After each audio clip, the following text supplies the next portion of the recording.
I know my child's in the right car seat, or else I wouldn't get in the driver's seat. Brought to you by the National Highway Traffic Safety Administration and the Ad Council. You don't usually get a stock tip from a 16-year-old, but I'm here to tell you about a different kind of stock. It's called Better Futures, a stock for social change that's not about making money. Instead, you invest to help students like me go to college. This is beyond a simple donation. It's the opportunity for America to invest in its kids and take an active stake in the future of the country. The return on your investment isn't money. What you get back is knowing you protected our potential.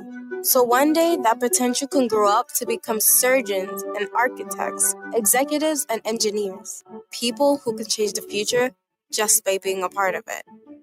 My name is Alicia, and I'm your dividend. Invest in better futures with UNCF. Visit uncf.org/invest. A mind is a terrible thing to waste, but a wonderful thing to invest in. A public service announcement brought to you by UNCF and the Ad Council. It's the Worldwide Sports Radio Network. This is the Joba and the Mouth Sports. This is the Joba and the Mouth Show. Sorry for all the fans out there listening to the show. We've had technical difficulties for the last half an hour. I want to apologize for all the fans and to all the fans that we've had these technical difficulties. Hopefully we don't have any more. Our production has been absolutely horrible throughout the show. So I want to apologize to the fans. It's been a crazy last couple of minutes, and I'm trying to get everything going during the live show. And I know a lot of fans are probably watching and probably not understanding where we are. And again, our computer's yapping and japping. Speedy, you got to get this thing working. Let's go to a quick break, please. Let's go to a break. It's the Worldwide Sports Radio Network. Hi, this is Terry Crews, actor, former football player, game show host, father of 5, and all-around big dude. I'm also an expert on drama. I know all kinds of drama. There's the good kind that comes with having a house full of kids. There's the bad kind, like season-ending injuries. There's the necessary kind, like having an agent in Hollywood.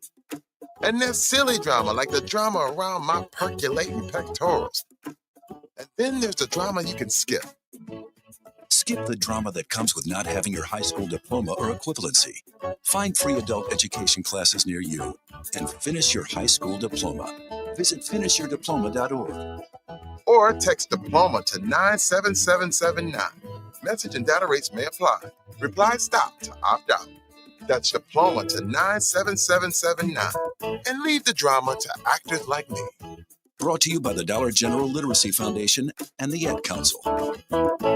It's the Worldwide Sports Radio Network. Any questions? What is this? We're back. This is the Joba and the Mouth Show. Again, we shouldn't have any more problems. I'm hoping from my production team over here, we have a fresh, smooth sailing for the rest of the show. With Speedy and Tommy, no fish tonight. We've had a lot of problems on the production end. Hopefully, it's smooth sailing for the rest of the show. I want to apologize to all the fans. It's been back and forth with the internet. It's bad weather here in New York and Long Island. It's humid. And I knew this was going to happen with the weather, so I want to apologize to the fans. We are moving Josh to 9:30. So at 9:30, we will be talking to former Orioles, Blue Jays, and Yankees pitcher Josh Towers. He will be joining us. Again, I want to apologize to the fans. It's been crazy. The weather is just up and down here in Long Island, and the humidity is it's just absolutely appalling. So ESPN reports that LeBron James has opted into a $52.6 million player option with the Lakers for this season. LeBron says he knows the Lakers will be very active this offseason, especially with new ownership buying the team for $10 billion. Rich Paul says that LeBron wants to compete for a championship and understands that the Lakers will still want to build for the future. Paul added that there's no guarantees LeBron will stay with the Lakers after the season, thinking the new ownership might want to build around Luka Doncic. He mentioned that the Warriors reached out about trading for him in February of 2024, and the Heat were open to reuniting with him if they were unable to trade Jimmy Butler. Kevin Love, when he saw LeBron recently, said that LeBron's wife badly wants him to retire after this season. LeBron averaged 24.4 points per game, 8.2 assists per game, and 7.8 rebounds per game in this past season. All right. And we all know that LeBron James runs the league. I call it the LJ. There's no argument to that. LeBron James came back because he's making $52.6 million. I know his wife wants him to retire. He's been on how many ESPY awards claiming that he might not come back, and then he is coming back. Over the last 2 years, during the playoffs, after being eliminated, he's come out and said he doesn't know if he's going to come back, and then he automatically comes in and he opts into a contract. LeBron James is probably going to retire after this year. Now, unless the Golden State Warriors are one of these big-time NBA teams, maybe even the Houston Rockets, because the Houston Rockets are a team that's rebuilding and have a chance with a young coach and Udoka. Maybe the Rockets would combine him with Kevin Durant over there in Houston and try to make a run for an NBA title. But LeBron James is probably playing his final season as an NBA player. He's building his podcast. He has all these different production companies. He's got all these different assets that he's invested in over the last 10 years. And he's one of the more richer athletes we've seen come out of professional sports in history. The fact is, Luka Doncic is the young superstar. He's going to be 26 years old going into this season. He lost a lot of weight. So far, what we've heard, he's lost 20 pounds. He was at one of the NBA playoff games. It looked like he lost at least 20 pounds, maybe even 15 pounds. He looks like he's in a really good shape. And with new ownership, $10 billion that they obviously invested into buying the Lakers, I expect the Lakers and new ownership to build around Luka Doncic. Now, LeBron James is still going to make his $52.6 million. If the Lakers fall out this coming season and Luka Doncic isn't enough with LeBron James, I could see LeBron James getting traded at the trade deadline. Reason why is there are going to be a ton of teams lining up for a play of this magnitude. LeBron James is still averaging 24 points, 8 assists and 7 rebounds. If you look at his career statistics, LeBron James is a career 27, 28 point scorer, 8.5 assists a game, and 7 to 8 rebounds a game in his career. So LeBron James is still at the top of his game. Now, LeBron James is not the defender he once was, and LeBron James cannot keep up with some of the younger players that we've seen over the last couple of years in the NBA. But he's still a sensational player. He's still one of the elite players in the NBA. If you were to look at LeBron right now and put him in the top 15, top 20, I don't think you can argue LeBron James is a top 15, top 17 player right now in the NBA. But the Lakers are going to look to go young. Austin Reeves turned down a $96 million contract this offseason. I think he wants to go to free agency next year and see what free agency is going to offer him. And with new ownership now, it's going to be a little bit different for the Lakers and where the Lakers organization is going to go in the future. The only reason why LeBron James came to the Lakers, it was because of the Buss family. The Buss family don't own the organization anymore. Now you're going to look at LeBron James and think that LeBron James is looking to win that 5th title to tie Kobe Bryant, to be considered arguably the greatest basketball player of all time. Now, we all know he's not Michael Jordan, but if he gets his 5th championship, if he goes to Golden State or he goes to Houston, or maybe if he goes to OKC and wins another title, then you could start to consider, or people will start even considering the argument that he is as good or even better than Michael Jordan. LeBron James practically has every single playoff statistic, regular season statistic. He has broken record after record after record. There's nothing LeBron James needs to do to prove that he is the 2nd greatest basketball player of all time. I believe that's what LeBron James is. A lot of people would argue with me. They'll say Kareem Abdul-Jabbar. They'll say Kobe Bryant. They'll say Tim Duncan. They'll say Hakeem Olajuwon, Larry Bird, Magic Johnson. You could put all these guys amongst the best players right behind Michael Jordan. But the fact is, LeBron James is coming back because he's making $52.6 million. And if I'm not mistaken, this is the most money he will make as a professional basketball player. Nobody's going to walk away from $52.5 million. Nobody. I don't believe LeBron James will be a Laker for the rest of the season. I think at the trade deadline, if the Lakers fall out, and I don't think the Lakers are going to be aggressive because obviously the offseason has started. Free agency has opened up. Unless they get Giannis, who are they going to get? And you're only getting Giannis if you trade something. Who are you trading for Giannis? Austin Reeves? Nobody. You're going to have to trade a hell of a lot more than Austin Reeves to get Giannis. You're going to have to trade maybe LeBron James, Austin Reeves, and probably your future to bring in Giannis. And that means LeBron James is no longer with them. So that's not going to happen. I just think there's nothing out there right now. This free agency market is not as good as it's going to be next year. I don't know where anybody believes that LeBron James will stay with the Lakers by the trade deadline. There are a numerous amount of teams that are looking to win a championship or on the cusp of being one of the elite teams in the NBA. Maybe he goes back to the Cleveland Cavaliers. Yeah. Maybe he goes back to Cleveland and tries to win a championship with Spider and the coaching staff over there with Kenny Atkinson. If they add LeBron James to that roster, I mean, is anybody going to beat him in the East? That automatically makes them the favorites at the trade deadline to win the East. How about the Celtics? The Celtics, obviously, you have Brown, you have White there. You don't have Tatum. You don't have Tatum. He might be back at the end of the season. They're saying Jason Tatum will miss the whole season. With an Achilles tear, if he's training already, he had his surgery the next day within 24 hours of the Knicks game, the Knicks series. I expect Tatum to possibly be back sometime before the playoffs. If Tatum comes back and you have LeBron James and you have Jaylen Brown and you have a guy like White, I mean, aren't you a contender? Aren't you an Eastern Conference contender with LeBron James there going to play for the Celtics? Do you remember the last Laker to jump ship and go from Miami to Cleveland to the Celtics? Do you remember that? It was Shaquille O'Neal.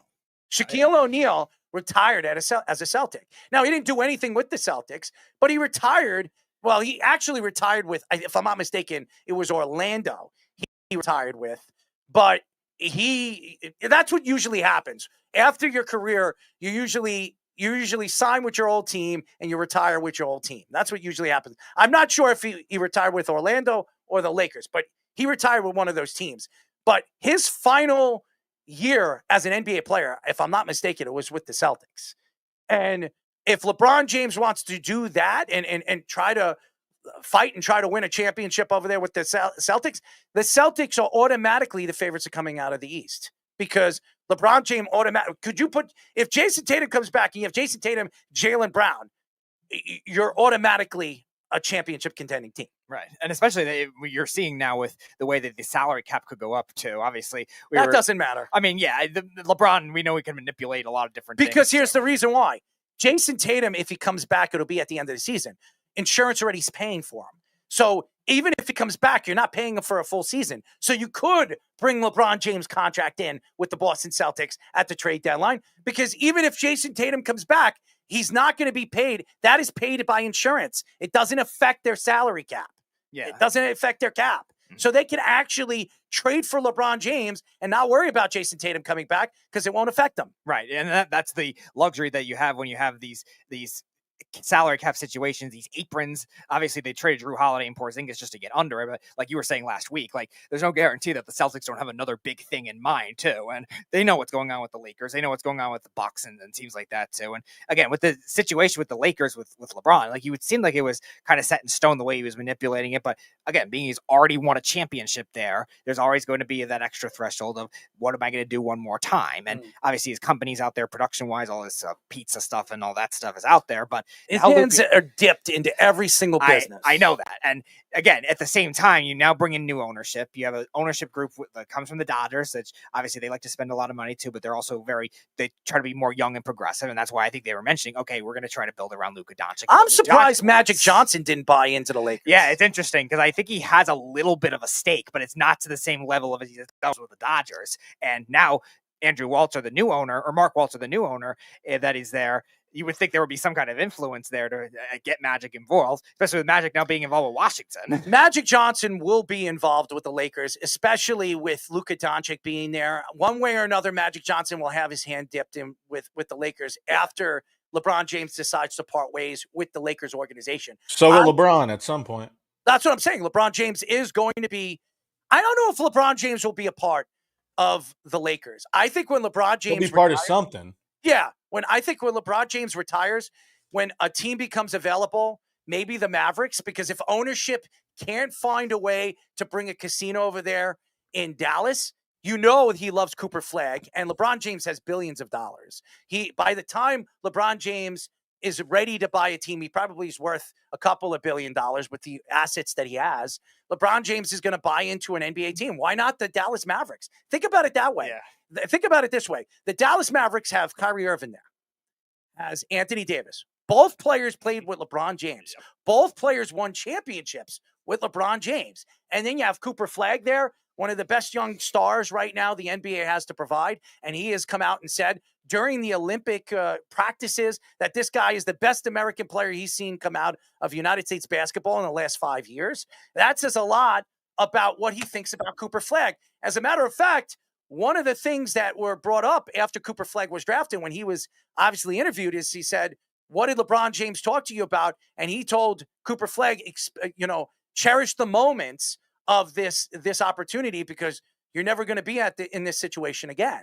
And that says a lot about LeBron James, who, by the way, never even played college ball. This guy went right to the NBA as a high school player and was already inaugurated as the king. So I'm not saying Cooper Flagg is LeBron James, and I think he's the next Kevin Durant. That's just my opinion. But LeBron James has an opportunity at the trade deadline if need be. And again, the Buss family is not running the organization anymore, and he has no reason to stay there. Expect LeBron James, if the Lakers are not a contending team and they don't have any assets where they can make a trade at the trade deadline to bring in another superstar to play with him and Luka, where LeBron James is going to ask to be traded.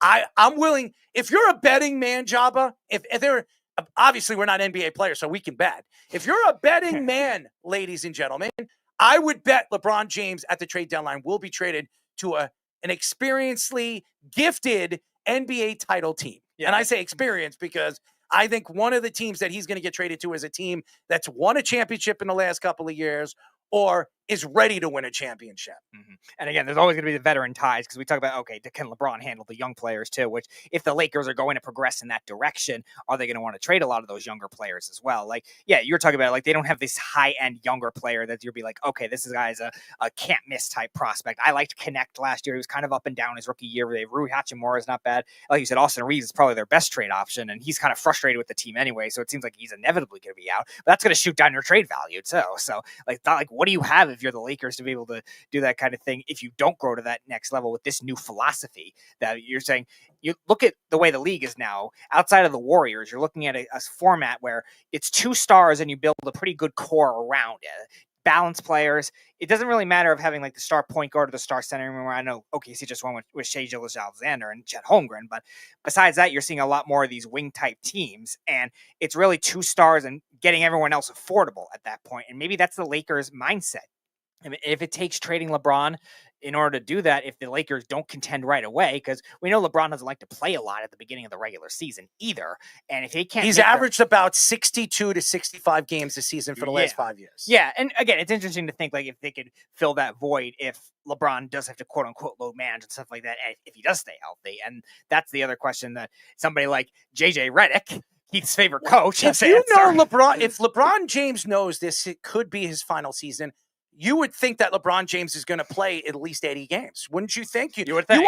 You want the fans to come and see you for the last time. Michael Jordan, we all know the Michael Jordan story. He came out many, many times, said, fans come to watch me play. I wanted to make sure that everybody got a chance to see me play at least once when I was playing basketball. And that's why he played almost every single game. You never see Michael Jordan miss a game. Right. He was always out on the basketball court, hurt with the flu, as we saw him in the playoffs. That man went out there and played his heart out. LeBron James has not been that type of player really over the last 5 years. Now, LeBron James is still an elite player. There's no question that he is. He's still at the top of his game. Maybe not the same defensive player he once was, even though he's tried to play that contagious defense over the last couple of months of the season. He's not that type of player anymore. But LeBron James still has the ability. If he goes to an organization in the right team, he is absolutely that boost that that organization's going to need to win a title. Yeah, always going to be thought of as a missing piece when you're that good in the playoffs. And even the durability aspect compared to some other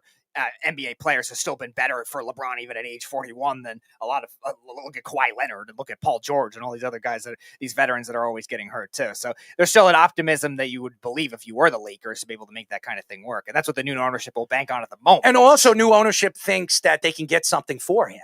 I mean, LeBron James is a guy that can help a team, give him a boost to possibly win a title. What would you get for LeBron James if he's averaging about 25 points per game, 8 assists and 7 rebounds, and can change your roster for the better? Even if LeBron James comes off the bench, which that will never happen. No. Even if LeBron James comes off the bench and you got a player of this magnitude coming off the bench, what are you willing to give up? For somebody like this will almost guarantee you an Eastern or Western Conference chance to win a championship, finals to win a championship.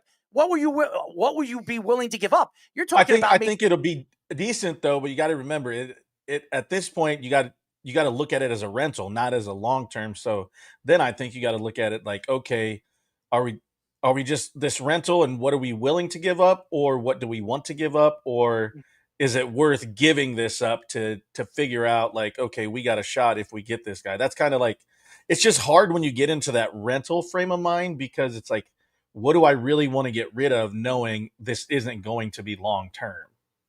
100%. And that's what a lot of other NBA teams have kind of fallen into the trap of too. We talked about it last week with the Kevin Durant trade with the Suns too. They kind of felt like they were desperate at that point. Now, at the time when they did it, I thought it was fine. Like 2023, they had the season before where they lost to the Mavericks in the Western Conference Finals, a 67-win team. So it seemed like a big swing. And then they go get Bradley Beal, and everything goes downhill after that. And the Nets have done it. The Clippers have done it with Paul George and Kawhi Leonard. Obviously, we talked about how that trade really helped OKC get over the top the way they did. And there's going to be some teams, Joba, that do think that way. They're going to fall into that desperate, all right, last plea type move if they can get something else around it. We mentioned Miami before, like Miami reuniting with Pat Riley. They get Jimmy Butler off the books, who was disgruntled over there. Would they consider a big move?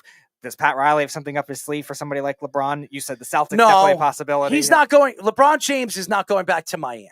He's not. They don't have a chance to win. Even if they had LeBron James there with Bam Adebayo and Tyler Hero, do you think they're going to get over the hump?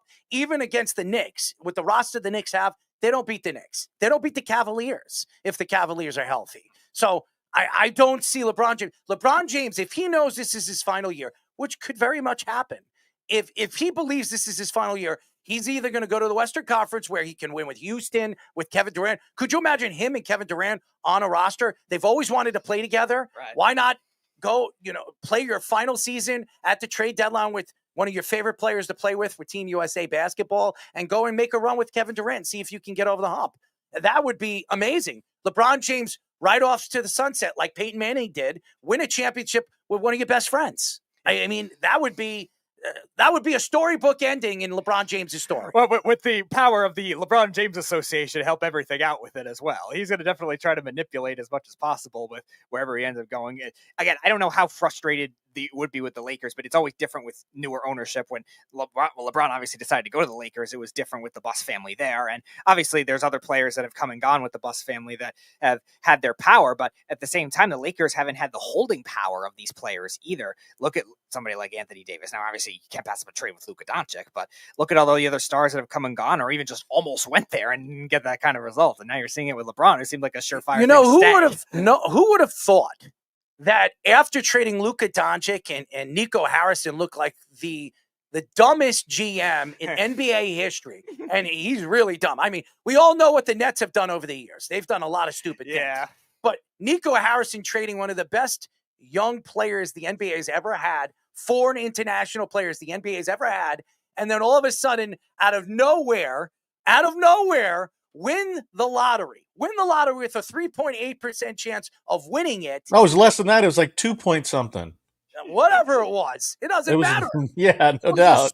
percentage, no chance in hell for him to win Cooper Flag. And then he wins the best young American player we've seen come out of the draft, like LeBron James have said, in 5 years. That says a lot about where the NBA is and how I believe LeBron James has run the organization. And that's just the facts. And if LeBron James wants to go and play with the Rockets and play with Kevin Durant, he'll go there. If LeBron James wants to go and play with Miami, he'll go there. If LeBron James wants to go to the Cleveland Cavaliers and win his final championship or have his chance to win and right off into the sunset in his hometown, his home area in Cleveland, he will go there. So it's up to LeBron James where he wants to go, and I think the Lakers will oblige him. I don't know what the Lakers are going to get much, knowing that he is going to walk away from the game. He is going to leave. But guess what?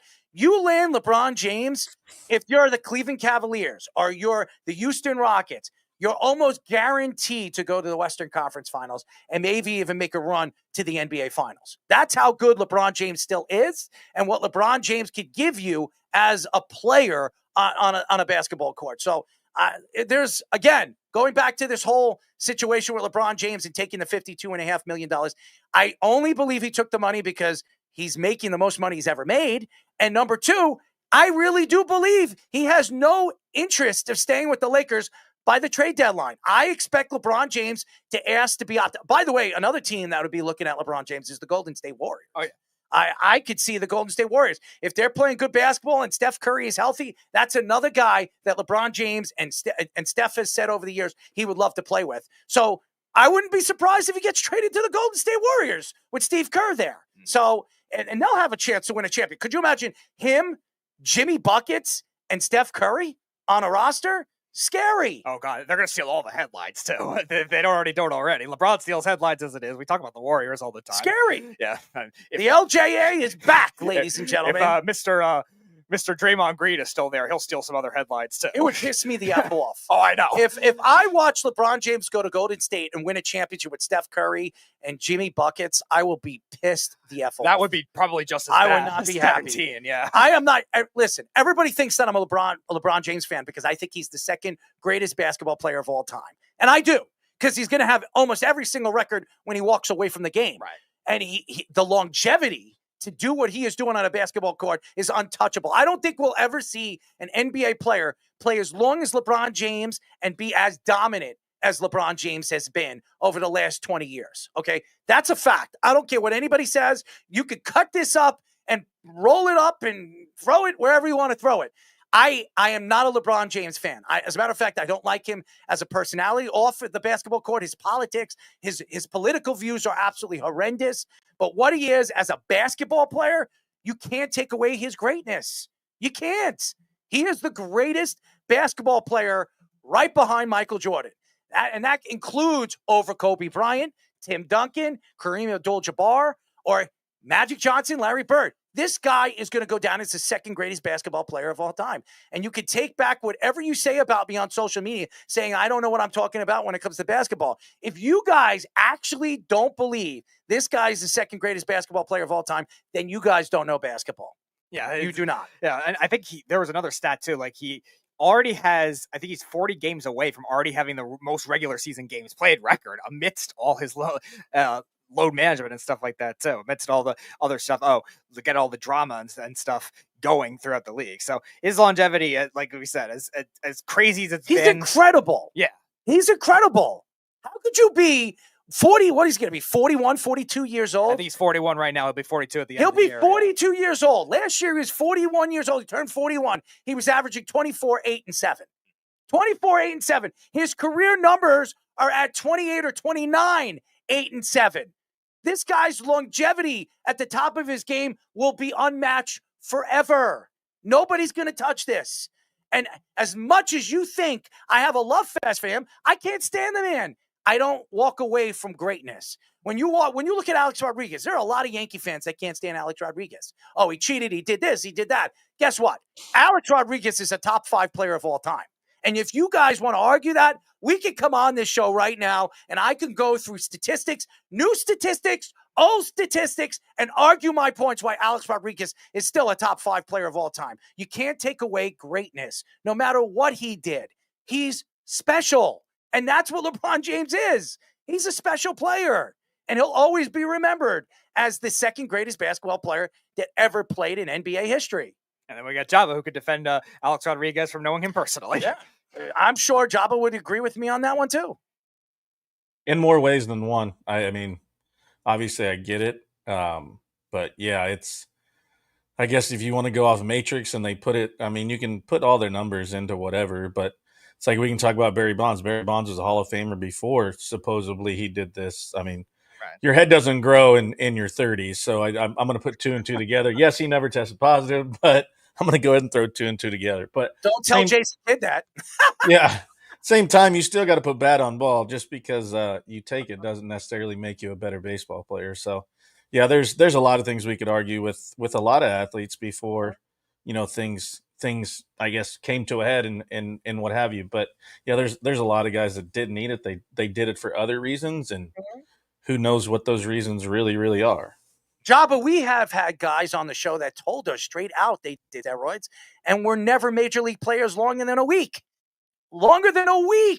Well, and they did steroids, but because Alex Rodriguez did steroids, oh, he's the worst person in the world. Yeah. Did he do bad things? Did he throw people under the bus? Did he try to threaten people? Yeah, Alex Rodriguez is not a good person.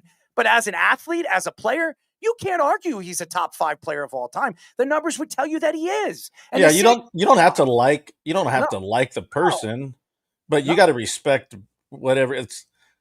I don't care. Like Floyd Mayweather, not a fan, but to never lose in a boxing ring, that's tough to say. And you don't have to like him.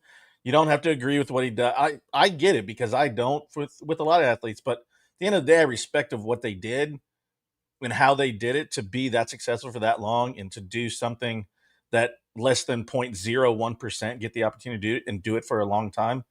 You got to respect what they do. You don't have to like them. You don't have to take them to dinner. You don't have to invite them to your kid's birthday party, but you respect the craft that they do in any way, shape, or form. And that's not in sports. That's in anything. You got to give credit where credit's due, even if you don't like them. Oh, and again, a lot of people on social media would think that I'm a big LeBron James lover. Like I have some kind of love fest for LeBron James. I can't stand the man, but I don't walk away and I don't trend to the opposite side saying that LeBron James isn't worth every bit to get a chance to watch him play, every week or every game or every other game, because LeBron James plays 1 game a week. Nevertheless, LeBron James is special to watch. LeBron James, if he cares about the fans and he knows this is his final year as an NBA player, he should play all 82 games. If he's healthy enough to do it, he should give every young kid that wants to get a chance to watch one of the greatest basketball players of all time get to watch him one last time. That's what Mariano Rivera did. Remember Mariano Rivera? The Yankees made sure that when he did that whole trend around for his final season, his grand tour, they made sure he was out there. He was pitching not every single game, but the majority of the games. So Derek Jeter, nobody knew that it was Derek Jeter's last season until Derek Jeter pretty much came out, quarter into the season, and he said this was his final year. Okay. And what did Derek Jeter do for the fans? He made sure he was out there every single game so the fans could get a chance to watch him play. That's greatness. That's what you want to see. I want to say, hey, you know what? For all the people, 20, 30 years from now, I could say, I watched Alex Rodriguez play baseball. I watched Derek Jeter play baseball. I watched Michael Jordan play basketball. I watched Wayne Gretzky play hockey, or Mark Messier, or Mario Lemieux, okay? Or, if you're a Kareem Abdul-Jabbar, I saw Kareem Abdul-Jabbar play live. That's what you want to say. That's what you always want to remember. That's what you want to tell your grandchildren, your kids, or your great-grandchildren. And that's what LeBron James stands for. As much as you can't stand him, and as much as I can't stand him because I believe the NBA is the LJA, I don't take away for what he has done for the game of basketball and what he has delivered as a young man. Remember, he came from high school and everybody considered him the king. Could you imagine the pressure LeBron James had when he stepped on an NBA court? Now, do I think LeBron James should have won Rookie of the Year? No, Carmelo Anthony was Rookie of the Year. When him and Carmelo came out from the draft, Carmelo had better numbers than LeBron James. My honest opinion is Carmelo Anthony was robbed for the Rookie of the Year. Nevertheless, LeBron James has won every single everything. He's won Rookie of the Year. He's won MVPs. He's won Defensive Player of the Year. He's won everything. And that's why LeBron James is considered the second greatest basketball player of all time. And there are statistics, there are records that will never be broken. Never be broken. Because you're not going to see an NBA player play as long as LeBron James has played. All right, well, quickly before our guest is in, and we have Golf Clap, New York Yankee Mania, shout out to him. Can the Lakers challenge next year? Yeah, they definitely could, but they need a lot this offseason. By the way, I want to say something. For all you Laker fans, and I'm just being honest, Luka Doncic was traded to be brought into the Lakers for the reason that LeBron James was probably his final 1 or 2 years going to be moved at one point or another. I expect LeBron James to be traded. Do I think the Lakers are making the playoffs next year? They had their chance this year to make a run. They fell short. LeBron James will not be a Laker at the trade deadline. I guarantee you. By the trade deadline, he will be traded somewhere. He is playing this final year. He will not be back the year after. I expect LeBron James to be an owner, maybe even a GM of a team really early in his career before he eventually buys a team in the open market. And I do believe it's going to be Dallas. I really have this feeling it's going to be the Dallas Mavericks because it's very typical ownership over there in Dallas do not know what they're doing. And they only bought the team because they thought they were going to build a casino over there. And it doesn't seem like Dallas is going to allow a casino. And if they don't in the next 5 years, I expect Cooper Flagg to leave unless LeBron James comes in and takes over or a big name comes in there and takes over and tells Cooper Flagg to stay there because he's going to build an organization around him because I just don't think Cooper Flagg's going to want to be there. I think his goal or his presence on what we've heard over the last couple of months is his future could be in Boston. Yeah.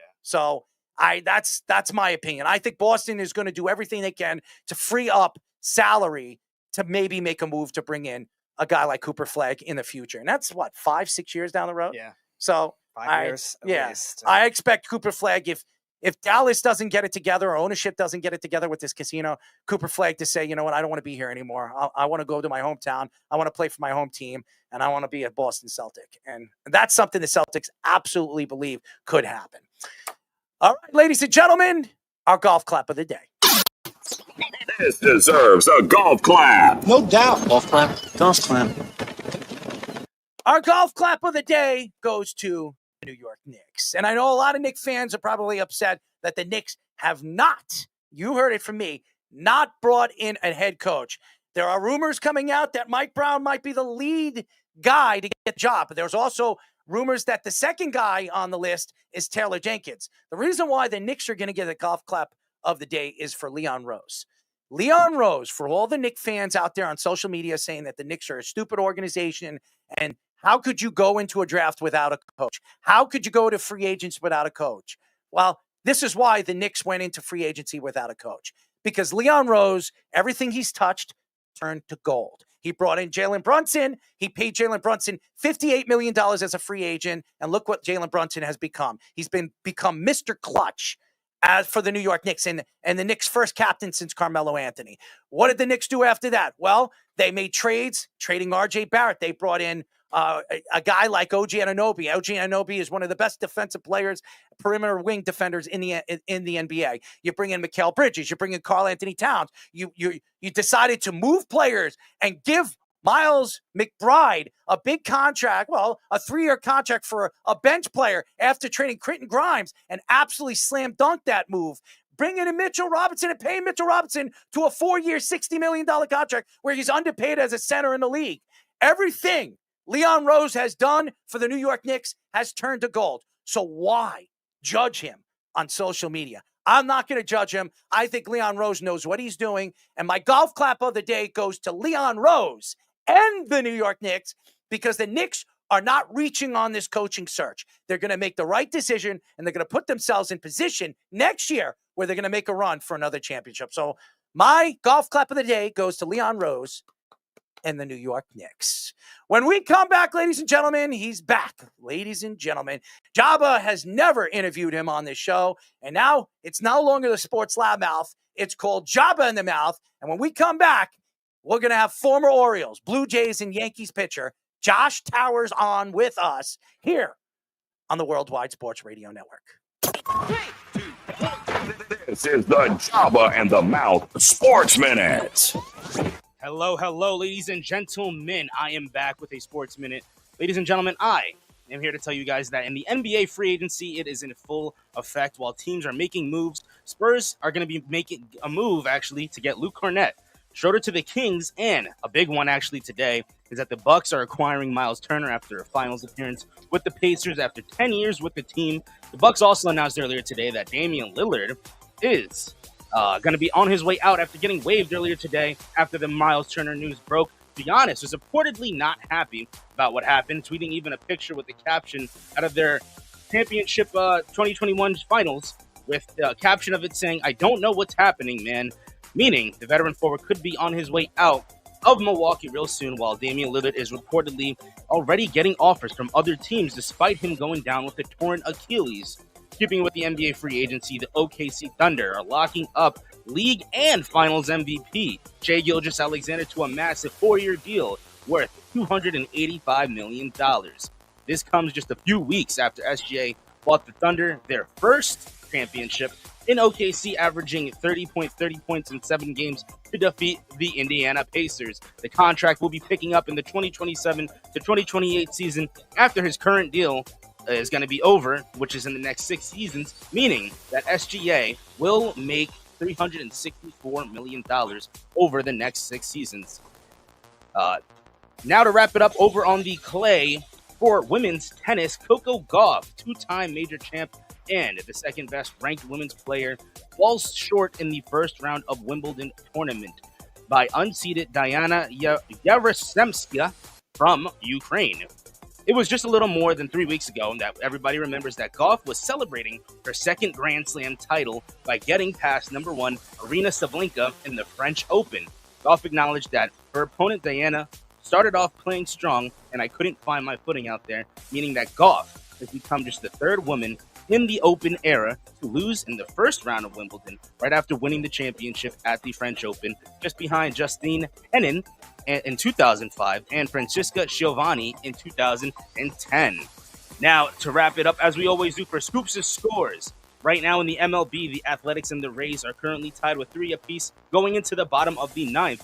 At the top of the 8th, the Angels have a 3-0 lead over the Braves, and the Orioles and Rangers, with the Rangers currently have a 5-2 lead over the Orioles. The Cubs are currently holding a 3-2 lead over the Guardians, middle of the 6th inning, going into the bottom of the 6th, while at the top of the 3rd inning, the Astros have a 6-1 lead over the Rockies. And for some WNBA action, as the Commissioner's WNBA Cup Championship between the Fever and the Lynx are ongoing, the Fever have a 52-43 lead over the Lynx at the 4th quarter with about 9 minutes remaining. And that game actually has Caitlin Clark, superstar of the WNBA, out for the remainder of the game. Ladies and gentlemen, make sure that you are following all of us on all of our social medias at Joba in the Mouth, all on Twitter /X or whatever you want to call it, TikTok, and on Instagram. And also make sure to check out our videos on Spotify and on Apple Podcasts, all at Joba in the Mouth, and our YouTube at Joba in the Mouth as always. But ladies and gentlemen, that is all the time that I have for you guys right now. So therefore, I'm going to be kicking it back to the boys for our next guest on Joba in the Mouth. Any questions? We're back. And the Mouth Show. This is not a fanny offer.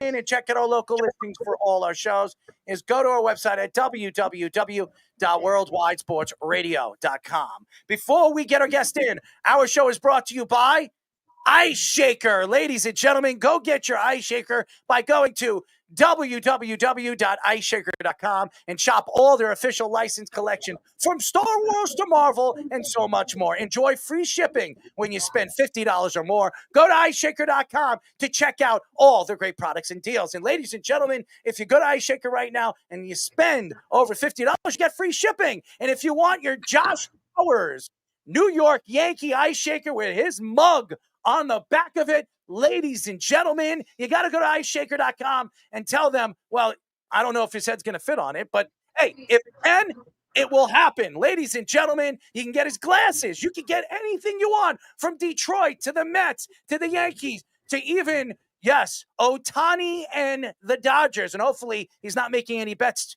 to selling his Ice Shaker, ladies and gentlemen. Go to iceshaker.com and get your very own Ice Shaker. There you go, ladies and gentlemen. I saw Josh. He was like, he was hiding, and he appears, he reappears. He's like a magician, ladies and gentlemen. And now, ladies and gentlemen, he's been on our show 4 or 5 times. He's a great personality. He's doing so many things in the world of sports, podcasts. He's been on iHeartRadio. He's been all over the place, including sports betting. We're now talking to former Orioles, Blue Jays, and Yankees pitcher Josh Towers. Josh, what's up, buddy? Listen, man, I love those photos, by the way. No golf clap of the day for me? What's going on with that? No, well, that had something to do with it. You want me to give you a golf clap? You want to interview for the next head coaching job? Do you want me to give you a golf clap? Do you want me to give you a golf clap? No, it's good. It's too late now. Hey, Speedy, they changed the name of the show and you don't even get none? Java gets it? What's that all about? What? How does Java take precedence over you? Oh, hold on. Hey, he's in the logo. He's in the logo. There you go. He's hanging from his underwear. Yeah, I was hanging for my underwear for the last 4 years. Messed up, dude. He shows up and now you're just kicked to the curb again. Messed up. No, my underwear won't fit on the curb. Speedy is just as big a star as any of us on this show. Let me tell you something. You know what he pushed a star. He's still that producer / co-host of this show, and he's a great personality. Speaking of co-host and being a great personality, that goes to you, my friend, because we know the whole background behind you. Before we get into our conversation about what's going on in the MLB, what's going on with your nephew? I mean, he was playing baseball, right? What's going on with him? My son? Who are you Your talking son about? and your nephew. Isn't it your cousin or his cousin or your nephew? Somebody else was playing college ball. It wasn't just your son. No, just my boys. Like I have my son and then my adopted son. They both were playing college ball. There it is. Yeah, no, he's done. I think just laziness on his part, to be honest with you. My son actually just had Tommy John, unfortunately. Yeah, you were saying that. It sucks, yeah, because he was going to be drafted pretty high, like top 3 rounds, and then Tommy John. But so we'll see what happens. Now he's going to be that senior kid that hopes to sign, but just bad timing. I mean, his fall was awesome, like 9 innings, no hits, no walks, 15 punchies. Just doing well, right? And then this thing shows up out of nowhere, which is unfortunate. But when he got hurt, it was January. The doctor read the MRI wrong, so we just found out like in May that it actually is torn. And somebody with the team, one of the trainers or something, told him, he goes, "Yeah, dude, I thought it was torn the whole time. Like I knew it was torn." And Ryan said, "Why didn't you say anything?" He goes, "I wasn't allowed to." So even though the doctor read it wrong and whoever else, he's like, "I wasn't allowed to say anything." And I was like, "Bro, we lost 3 months. Like it's not the full Tommy John. This is like 8 or 9 months. I don't know what that is, but like we lost 3 months of rehab time, bro. That's a big deal when you're trying to play college baseball. So hopefully it works out. We'll see what happens." Josh, the New York Yankees and Aaron Judge was breaking records. He was doing things that we've never seen a player do since Ted Williams. I mean, he was unbelievable for the first 2.5 months of the season. And then in the month of June, he's been batting .267. He only has 7 home runs. He's in kind of a slump right now, but he's still batting .354. He has 30 home runs, 67 RBIs. He's on pace to hit about 60, 65, 66 home runs this season, and still over 130, 140 RBIs. If he stays healthy, does he win the Triple Crown? Oof. Well, I mean, he's always in the running now. I mean, you don't have to hit but 300 to win the batting title these days, so that's not that hard. he's always going to be in the league in home runs and RBIs because of where he hits and the power that he has. So I mean, I don't see why he's not always going to be in the talk. It's crazy, right? And Joba, you can speak on this, man. It's crazy how, and I know we're not picking on Aaron Judge, but we expect big things from these guys, and you have one bad month where he's struggling a little bit, and now it's like, oh, what's happened to Judgy? But usually it's April that he struggles, right? And then he has this fantastic April. You know how hard it is to be lights out for 6 straight months? It's so hard, right? And so for this to be a bad month for him, and it's still those numbers, like, it just shows you how good this kid is, man. So going on to Juan Soto, obviously signing with the Mets. No, hold on one second. Joba was going to speak. All right, got Joba. No. I mean, it usually he starts slow, and it kind of to see the way he's, managed and how he continues to get better, because we've seen how there's been like, his strike zone discipline. Now we've seen how it's gotten better. His chase rate has gotten better, and he just keeps getting better. And he's going to be in the conversation, especially too. You got to look at it now. Obviously, your favorite player, Errol, and Jazz, and how he's been hot since he came back. Jazz Jizzle. It's given him a little bit of relief, but if you look at it as a whole, he really hasn't had much. Thank goodness Goldie got off to a hard start. I mean, he's still hitting 285, but it's just, I mean, he's kind of done it by himself with no protection. I mean, he's been walked 20 plus times in the first half already. Still nothing compared. And we haven't talked about this kid, and we'll get it to him tomorrow. James Wood is a joke. He has better than Juan Soto numbers in the start of his career. James Wood's an absolute joke. Bro, he's the guy that we're going to be talking about like this the next couple of years. He's quietly doing, I think they all are in Washington. I think Washington's the team like probably starting next year that people are like, where'd they come from? And it's like, what? But it's like every year, every month, he's doing the little things to slightly improve, where it's not like this amazing season that we all get all excited and they fade. Like, the consistency of his improvement is so good, and it's done so right without anything being rushed. Like, this dude is going to be a star, bro, a star in this game. And I seen it with the way Judge is like, struggles. Mm-hmm. And he's always had those stupid, like, the toe running into the fence and getting hit by a ball. Like, that's just dumb luck, which sucks. But I think the way he's gotten better, and he continues to get better, and especially with really nobody around him being able to protect him, he's going to be in the conversation every year. I mean, that's just the long and short of it. Well, if you look at him right now, he's first in batting average, 358. He is second in home runs right now in the league with 30 to Raleigh's 33. Raleigh's not going to, like, I love what Raleigh's doing, and cut you off real quick, brother. Raleigh being a catcher, it's so hard to continue to do this. Dude, they don't get time to breathe. We don't ever stop talking to them. Somebody's always talking to them. That's why catchers swing at the first pitch all the time. They're in conversation walking up to the plate, right, with some pitcher or some pitching coach.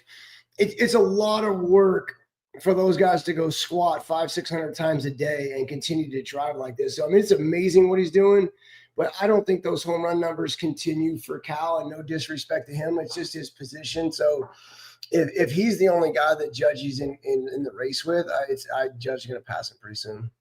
So I wanted to ask about the trade deadline strategy with the Yankees too, because like the combined value with the depth that the Yankees looked like they had at the beginning of the season with the lineups, obviously the torpedo back. What depth? Speedy, what depth are you talking about?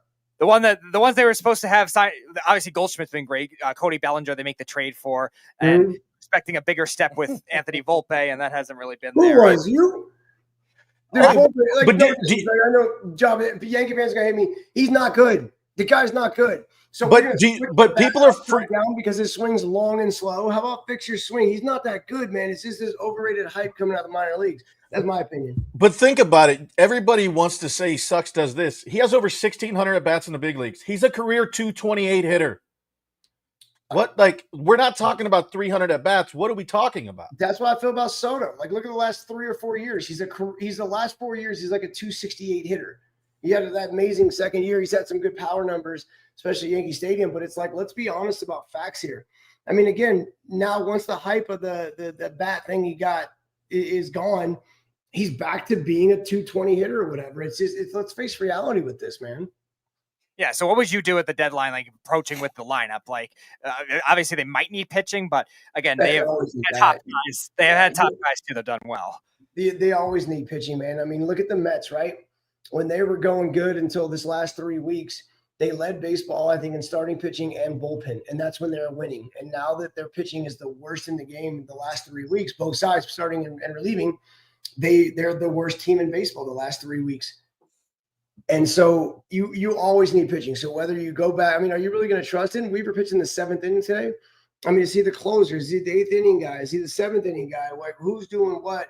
And they show that they don't have faith. And even when we were there before, when I was with the Orioles and Blue Jays, they've never really understood how to run a bullpen no matter who was there. So they use everybody. So they're going to need pitching no matter what. Somebody's got to keep the other team off the boards. You don't look at Houston, right? They're winning all the time. It's because they don't give up a lot of runs and they do what they need to do to win. So pitching's for sure. They don't trust Stroman. Plus, I don't know how you could trust Stroman. We've had some injuries. And then, yeah, you can go get a bat. Like, I'm cool with that. But is that why – and I know there's no Soto, but is that why they lost the World Series last year? Because it wasn't, right? It's all the little stuff. It's the back end of the bases. It's knowing where you're going with the ball before you get to. It's getting your ass to first base. I mean, Volpe gets off the hook, and I'm not picking on the kid, but Garrett Cole takes the heat for not going over to first base. Right, he should have been over to first base, but I'll give him a little pass just because of the mental grind he was in that inning to stay in the moment. But instinctively, it's why we work every day. So our instincts are there when our brain's off. We all know when the ball's to that side, we got to get to first base. So, he takes a little heat. Judge took the heat for dropping the first fly ball, but Volpe had no idea where he was going with that ball ahead of time. And so, like, if as a position player, if it's coming to me, I'm going here. If it's to this side, I'm going here. If it's to this side, I'm going here, depending on how slow it is. He didn't put himself in those situations. That ball's hit to his right. Last second, he decided to go to third. It's too late there, right? So I still think they have the team to do it, even if they didn't go make moves. But they got to clean up the mental side of the game and knowing where to be ahead of time if they want to be that good and face a team that, like Detroit or LA or even Houston, that does the little things right, that gives them a chance to where they don't have to score 6 runs a game. It's crazy. And by the way, if anybody doesn't know, we're talking to the one and only, and we've had him on the show quite a few times. We're talking to former Orioles, Blue Jays, and Yankees pitcher Josh Towers. It's crazy when you look at the league, and we have seen so many young superstars come up over the last couple of years. Mm-hmm. And pitching, we were just talking about it last week. Milwaukee's got a young stud right now. Paulson is a sensational young pitcher right now in Pittsburgh.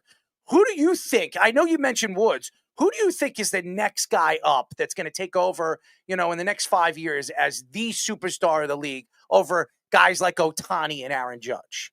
Well, I mean, those are our 2 real big superstars. I don't know, man. You might want to give me some time to research this before you ask me a crazy question like that. Is it crazy? Well, I mean, before we talked about Jay Wood, like he would have been my answer, no question about it. I just think the world of this kid and what he's doing. So without being prepared, I'm gonna stick with that. It's tough with pitching, right? Because so many guys are so damn talented, but talent, what's it worth if you don't know how to use it? That kid in Milwaukee is insane. I think that's where he's at, right? That kid who just got called up. He's absolutely insane. But, the Cincinnati Reds are a prime example. We rush these dudes to the big league so fast, and you can't rush time and development. There's certain things that I don't care how talented you are. You need time to learn, and they rush Burns to the big leagues. And I was telling my son before yesterday's game, I go, dude, he's going to get torched. And he's like, my son's in college. Like, oh, no, he's this, he's that. And I'm like, I don't care. You throw 95, I throw 95. You have a changeup, I got it. We all got the same stuff. Why did Joba pitch 9 years in the big leagues and I pitch 8 years and you have 0? And you got better stuff? Why? Because clearly we know how to use it. And there's certain situations that we've had time to work our brain through. And we've been comfortable in certain situations to trust stuff. And you don't just throw 100 miles an hour and have a nasty slider and fall behind and the ball leaves early so hitters can take it a little bit early. And then next thing you know, it's 2-0, it's 2-1, it's 1-0. And now you got to come to me and you don't have the trust to work on the corners on, off, or downhill. And now what? Now you're just going to serve me a cookie at 100? Those go a long ways. And so I think a lot of our issues is the rushing. And the other thing to Bernsey and is a lot of guys like this. I just mentioned his name. We've done spring training, right? We've done April, we've done May, we've done June. We're 4 months into this. Where in his life has he played 4 months straight of season baseball to where you have to continue to be on a routine and continue to work? College is what, 40, 50 games, high school's 20, 30 games without postseason, minor leagues. He didn't have it. Like, he's already at his peak that he's ever played consistently this most baseball without a break. He's going to fade. And that's part of it too. So we have young guys all over the place that are beasts, and we have more young arms that are freaks than ever before. Don't forget spring training too, Josh. As I said, spring training, it's the first part. Yeah, we did 45 days of camp that people don't realize, and so now you're at your peak, and you still got 3 months of baseball left. It's not that easy, man, and so we have all these kids, and we're rushing them to the big leagues. Look at Dylan Cruz. What are we doing? Look at what they did with Torkelson. Luckily, he's slowly starting to figure it out. Look at Vaughn in the White Sox. Like, all these guys should be stars, but we rushed the development of every time you do good for a month or two or a week or two, we promote you. Then we promote you. Then we promote you. Guess what happens when you get to the big leagues? There's no more promoting. Now let's do it again tomorrow. Guess what? Do it again tomorrow. Guess what? Do it again tomorrow and be good.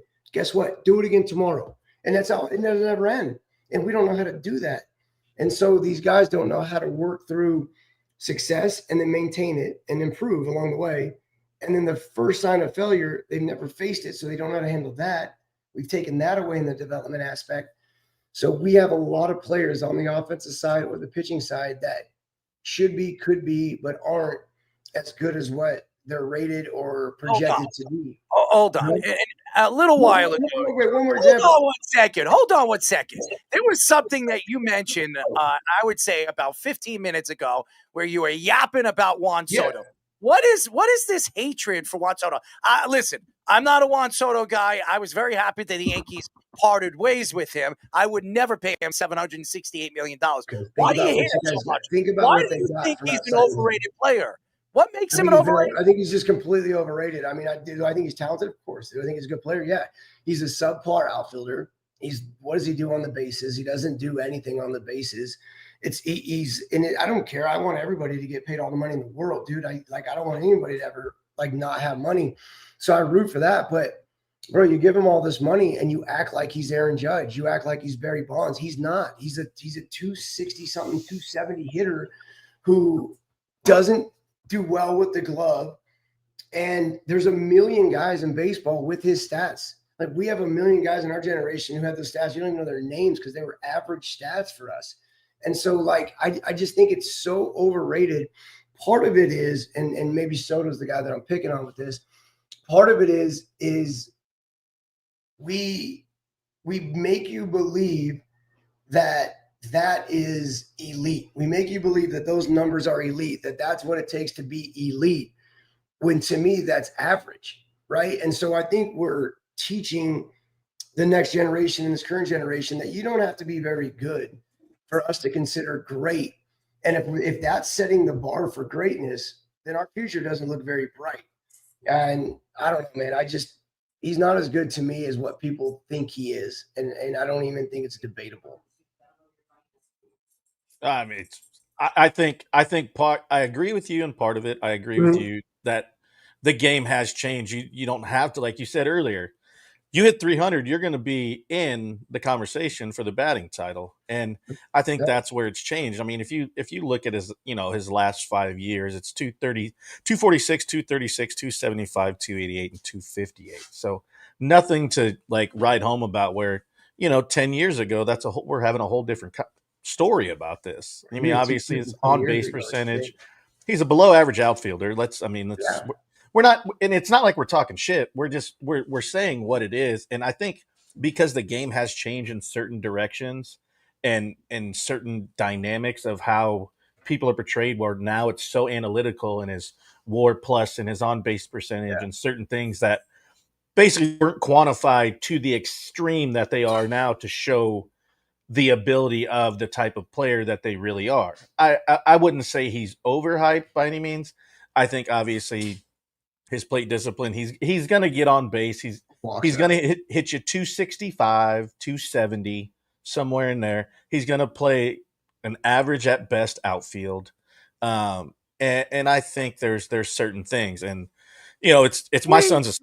Do we forget what he did in the playoffs last year? Do we forget what he's done in the playoffs before? This guy is a career over 300 hitter in the playoffs, and that's where you get your money. That's where you get paid. Did you see what he did against Cleveland? In the American League Championship? He's a career 281 hitter. Get your facts right. It doesn't matter if he's. You said 300. Whatever. It takes a team to get to the playoffs. It takes a team to win it. Yeah, okay. So we had a good couple of weeks of the playoffs. He was the reason why the Yankees went to the World Series. Was he not? Was he the one that hit that home run that put the Yankees in the World Series? Was there somebody on base? What do you mean? Was there somebody on base? Was there somebody on base? I guess there was. I don't remember. I just remember the shot. I remember him winning the game. But for his teammates getting on base and giving him the opportunity, does he get a chance to be that hero? Right? I mean, like I said, I mean, good. Anybody can be good for 2 weeks, right? A good time to be good for sure in the postseason. But like I said, I mean, I don't know, man. I just need more consistency if we're gonna put him as the top 3, 4, 5 guy in the game and pay him like he's the best player in the game. And that's the thing about Yankee fans, or Mets fans. What are we crying about? He is doing right now what he's done his whole career outside of his second year in baseball. And let's go back and look at that team and talk about who am I going to pitch to when you have that loaded team. And I got this kid coming up in his second year. Guess what? You're getting all fastballs down the middle. I don't have time to waste time with you, Soto, when I got all those other guys, right? So he's going to get more pitches to hit anyways. But I don't know, man. I don't know. I just to say that he's on that level, I completely disagree. Now, does he have a lot of great qualities and a lot of things that he can do? For sure. And can he go out there potentially and hit 350 with 40? Yeah, no, I think he's very capable. Will he do it? No, he's never done it. I don't know. I think it's I don't know. I don't think he shouldn't be in the conversation. And for the Mets fans to snivel about anything, he's doing exactly what he's always done. So you're getting what you thought you were getting, outside of we overly hyped him to make you guys think that he's doing what Aaron Judge is doing, and he's not that. He's not Ohtani. And so be happy, but like it adds depth, it adds protection. Pete Alonso definitely benefited the first half for it. But now I don't even know how to put this in, but they're winning because their pitching was amazing, both starting and relieving. Offense has not been good all year. Now all of a sudden the pitching's dead. Soto's unconscious right now, and they're losing more games than ever. So how does that tie to helping that team win? Yeah, so I wanted to ask about another team that spent a lot of money this offseason, the Dodgers, with the deferred money. That whole controversy. Obviously, Ohtani got the $600 million and the deferred money, and then they kept it going. Do you think that's something that should be changed across baseball? Is it a problem for it, or is it just the Dodgers being like that crazy? No, it's something we've done for decades. Everybody's done this. We've always done it. Frank Thomas did this. Frank Thomas did for like $30 million, which is a ton of money back then when you're signing. Hey, today's Bobby Bonilla Day. Yeah, Bobby Bonilla Day. But like everybody deferred money. This is not new at all by any means. It just got highlighted because the Dodgers are doing it, but then the Dodgers are signing a lot of guys and everybody's getting pissed at the Dodgers for signing all these guys. So then we're looking at things to bang them for. But no, deferred money is nothing new in our game. It's been going on for decades. It's smart by players, by the way, super smart, especially when you can make $20 million a season just to see if we like the guy. I mean, that's after $20 million, you're sitting pretty good for the rest of your life. So for players to defer money, I just think it's brilliant. I mean, look at Ohtani, look at Max Scherzer. As soon as they retire for the next 15 years, 20 years, they're going to have 20, 30 million coming in a season. Like, it's beautiful. It's brilliant by those guys. Yeah. And Max and playing with Max and getting to know Max. I played against him in college and obviously played with him in the big leagues. But yeah, he was like, I'll take less money. I don't need to get paid much. I think he got a $50 million bonus, and he's like, you could pay me $10 million a year. I don't care. And he deferred it for like, I think 12 years. And he's like, I don't need to get paid $50 million a year. He's like, and then there's other people that look at it this way too, where it's like the faster I get it, the faster I invest it. But then at that point, it's like, if I can't live off $12 million, and then after I'm done, I still invested that. I didn't spend it. Right. And now I get to sit at home, sit at the crib with the kids, play, and next thing you know, I get a check. I'll just use Bobby Bonilla Day. Oh, here's a 7-figure check. Now they're 8-figure checks. They're 8 figures, bro. He's got like deferred money from like 3 different teams coming. Like I use him as an example that we're talking. It's funny. I use him as an example today. I'm like, Max Scherzer has just had those brilliant contracts of all time for what he's done for his future. But you know, some people blow their money. Some people are very good with their money, so it works both ways. But you get a lot of money at once, and then money stops coming in. And in the middle of it, depending on how smart you are, you know, you don't look at price tags. You just go spend. We fight over thousands of dollars of dinner. Oh, I got it. We're all fighting and stuff, you know. And it's like, it's no big deal. And then one day it stops. And if you hadn't made a ton of money, it becomes a little bit different place for you. So when you make a ton, it's okay. But to now live off potentially less money, right? Still a lot of money. And then to have that money coming in every year for years and years and years after retire, like it gets to a point where you've done it all, spent it all, and now you start to budget and become a lot smarter with what you want to do. And I just think like Musina. Moose was the only dude, Job, and I don't know if you ever heard of this before. I don't know why we didn't do this. But Moose was the only dude who got paid over 365. All of us got paid over 6 months. Moose got paid over 365, which I thought was brilliant because then it makes you learn how to structure and budget money a lot better. And you got money coming in the offseason. And I'm like, why don't we all do that? Like that's the way to go right there. Yeah, there's a few people that did that. He deferred. Really? I think he deferred for, I think it was like 3 or 5 years, I think, from his last contract. But yeah, he always took that option, and I think a lot of people really didn't know if you could or not. And I think I never heard of it until I heard Mike do it. Yeah, and I think a lot of people were under the premise too. It's like a lot of people, and you know, it's your agents and your financial people. It's like the faster you get it, the faster you invest it. So it's like, yeah, you're going to take more, but then it's like, okay, there's nothing coming. There's so many ways to look at it. I think the deferred money's brilliant. I do too.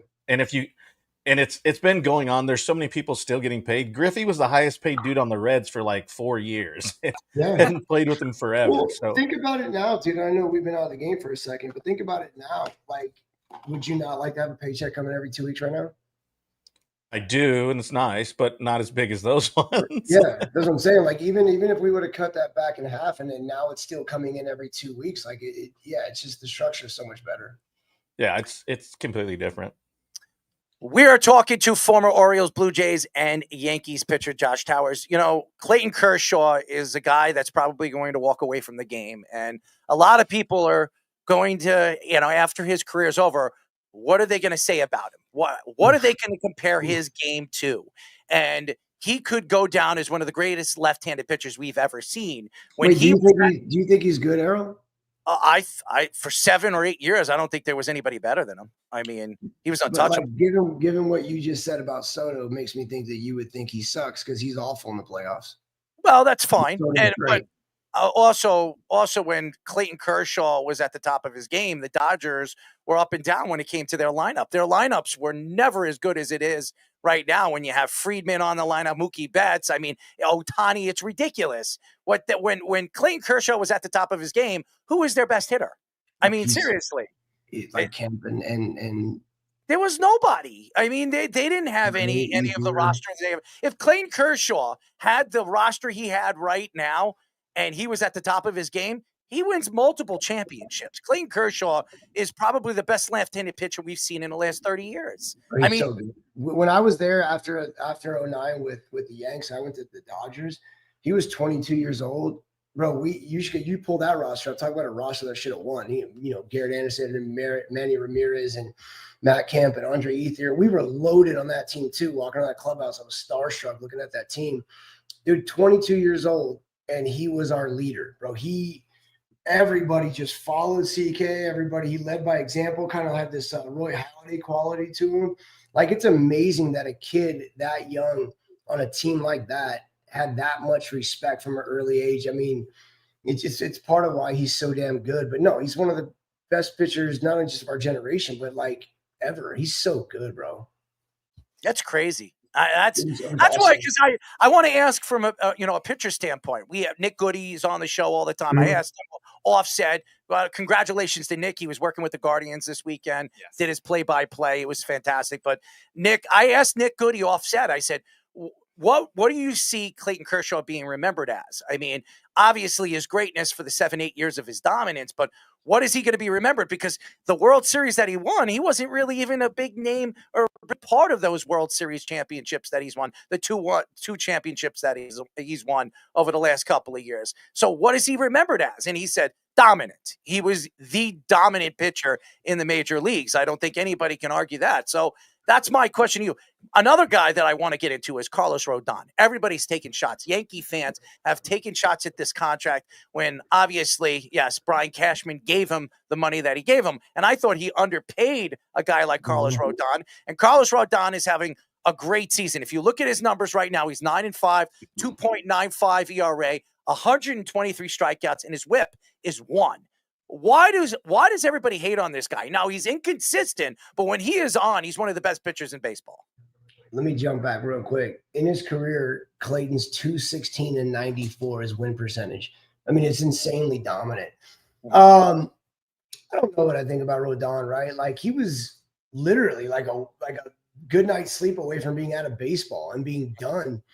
And then the White Sox bring him back because I think he had no offers. And then he goes out and puts a healthy, phenomenal season where it showed off why he was a high round pick. And if I'm not mistaken, I think he was rushed too past the development stages. So I'm sort of those struggles factored into the big leagues. And then he didn't have any offers, I think it was. So he signs back with the White Sox. And part of that, like, it's beautiful because now it's personal. Now it's like, oh, no one thinks I'm any good. And it's like, yeah, your past wasn't very good and it was full of injury. So yeah, no, we're good, dude. And then he's like, all right. So then, like, the perfect timing of he gets an opportunity back with the White Sox and he has something to prove. And it just shows that one good season and you can get a contract. But then I think he went to that next team. I was shocked at the contract. I thought that it was a rushed. I think it was 180 million. I thought it was rushed given he had the one good year with the White Sox and then he had the next season and then he becomes that free agent and he was one of the guys on the market, bigger name. I thought it was a very big contract given he hadn't proved enough consistency yet in his career to be the guy. So again, I don't care what the number is to an extent. Like I said, you can give Soto $765 million. That doesn't make him Hank Aaron. That's just how much you decided to give him. He still is the guy that he is. And so 180 million doesn't necessarily mean now all of a sudden they got to go win 20 games and win a Cy Young. He's still better than he had consistently been his first 5 years. And so is he giving you a chance to win? Is he making his starts? Is he doing to an extent what he should do? Or did you sign him with the expectations that he was going to be Max Fried first 15 starts where he couldn't be hit? Like, that's not reality either. So we can't always let the number skew us from what the player is and what they were doing. You have to overpay everybody these days. You got to pay over everybody if you want to get them in New York anyways. So the price is always higher in New York than it is anywhere else. You need depth. And so look, we lost Garrett Cole. We got hurt. Like, we're not invincible. And you can never have enough pitchers. The Dodgers have the worst throwing program. Whoever's running that needs to be fired 30 times. It's crazy what they're doing. Don't tell them that. Don't tell them that because they think they're just geniuses. No, they don't. Every player in the world gets hurt on that team. There's no way. Whoever's running that, that's the biggest joke of all time because it's been like that. But that's why they got to sign everybody because everybody gets hurt. I mean, who doesn't like Tyler Glasnow's name? I mean, he's built like glass. His last name is Glasnow. Tyler Glasnow. And that guy. They've used the most starting pitching this year. They've used 16 starters. It's ridiculous. Bro, we just started July. Insane. It's like, insane. this is crazy that everybody gets hurt like that. And to me, there's 4 non-negotiables, man. It's your throwing program, it's your core, it's your running, and it's your cuff weights. And I'm going to assume they're doing none of those 4. That's what I think. Because I've never seen a team get hurt so much. But again, you need pitching. Like, you can't just go in with 5 or 6 guys and think that's going to work. And then whatever you have in the minor leagues. but it's always what makes the Yankees so brilliant. And I've had this conversation with people too. It's like, there'd be a minor league free agent guy like myself. And it's like, I got a couple options. One of them is like the Yankees and one of them is the Marlins. And I'm thinking about signing with the Marlins. And I'm like, no, that's not what you want to do. And like, what do you mean? Like, it's an easier path to the big leagues. And it's like, no, it seems like it, but no, it's not. The Marlins are just going to use their guys because they're not really going to use us. We're minor league depth. The Yankees will use everybody. They don't care. They just care about winning. And if you have any experience in the big leagues, and I'm an example of them using them, like they would rather do that and have a person that they can bring up and use for one day or 1 week that's going to give them the best chance of winning right now, because that's all it is can we win today's game? Joba, in that clubhouse, I never heard anybody talk about anything except how do we win today? Everybody collectively talked about how we can win today's game. And it meant nothing else meant anything. And so the Yankees do that. They'll like our 24th, 5th guy was me, Chad Godin, Sergio Mitre. Like, it's like your 25th, 24th, 23rd guys all had like 6 years in the big leagues. That's a good place to be when it comes to depth. And so the Yankees, they do this stuff where they bring all these guys, and you got Alan Winans now as one of them, and they do whatever they can do to win. But it just also shows you cannot have enough pitching. I do not care. It's a tough thing. So, I was shocked at the Orioles, bro. How do you? I'm not. Eflin and Kyle Gibson, I'm a fan of Kyle Gibson's, but how do you let Burns go? How do you not go after Fried? How do you not go after all of these dudes and load up with what you have? And they have new ownership too. They think that they're doing good in the minor league system as far as they've had the #1 rated minor league system. They think they're developing. They don't develop. They're one of the worst ever at developing. They just had the first pick for so many years, and they traded all these guys and took all these. So they got the stockpile of talent, but now we're seeing that none of them are developing and none of the pitchers have developed. And so it's like shows you guys didn't actually develop. You just stockpiled minor league prospects, and then you had the first pick in the draft, which is pretty hard to mess up. And so it's like what happens now? And whenever they develop a player, they can't sign him. They can't bring him up. Manny Machado, look what he turned out to be. He was a superstar, and then they let him go. And where does he go? He goes to San Diego. And did you see what they got for Manny Machado? Yeah, I saw what they got. But what if they won? None of them are left. None of them panned out. What did the Washington Nationals get for Juan Soto? Mm-hmm. What did the Padres get for Juan Soto? Mm-hmm. Like, it's like, how do you mess that up? You got like 6 dudes. And the guy they wanted more than anything in the world that was off limits. The off limits guy was Gavin Lux. Mm. And there was all these other dudes that were there they could have chose from that are stars and didn't get them. Well, I'll say this. We're going to have to let you go because we got a lot to get into. But before we let you go, I want you guys. I was getting my golf clap. This is ridiculous. No golf clap. Ridiculous. Hold on, Josh. Get your thumb out of your ass. I got to ask you a question. Is there a particular story that you can tell us about Joba when you first, or you met Joba, or you played with Joba? Is there a funny story that you have about Joba? It ain't funny to him. It'd be funny to me. So every time I hear Joba's name, this is all I think about. So Jim Palmer's our TV guy for the Orioles. And Jim's great, right? Hall of Fame guy. But Jim, he was the jockey guy, no shirt. He thinks that, he's still in his head. He thinks he's super, super famous. And he might be in some worlds. And I love it. That's his ego. It's him, but he's a nice guy. So I think it's great. And there's certain things in your career, your life that are said to you. And it's usually by people that are not that close to you, because people close to us are afraid to say the right thing and fear they might hurt our feelings. That's true. And so Jim I would always hear it down the hall, throw your change up. And he would always yell at me to throw my change up, I got to force you to use it more.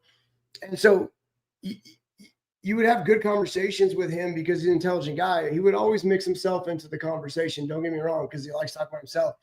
But I remember in 2009, we're playing the Orioles, and Jim's the guy that'll just say whatever he wants because in his head, he's Jim Palmer.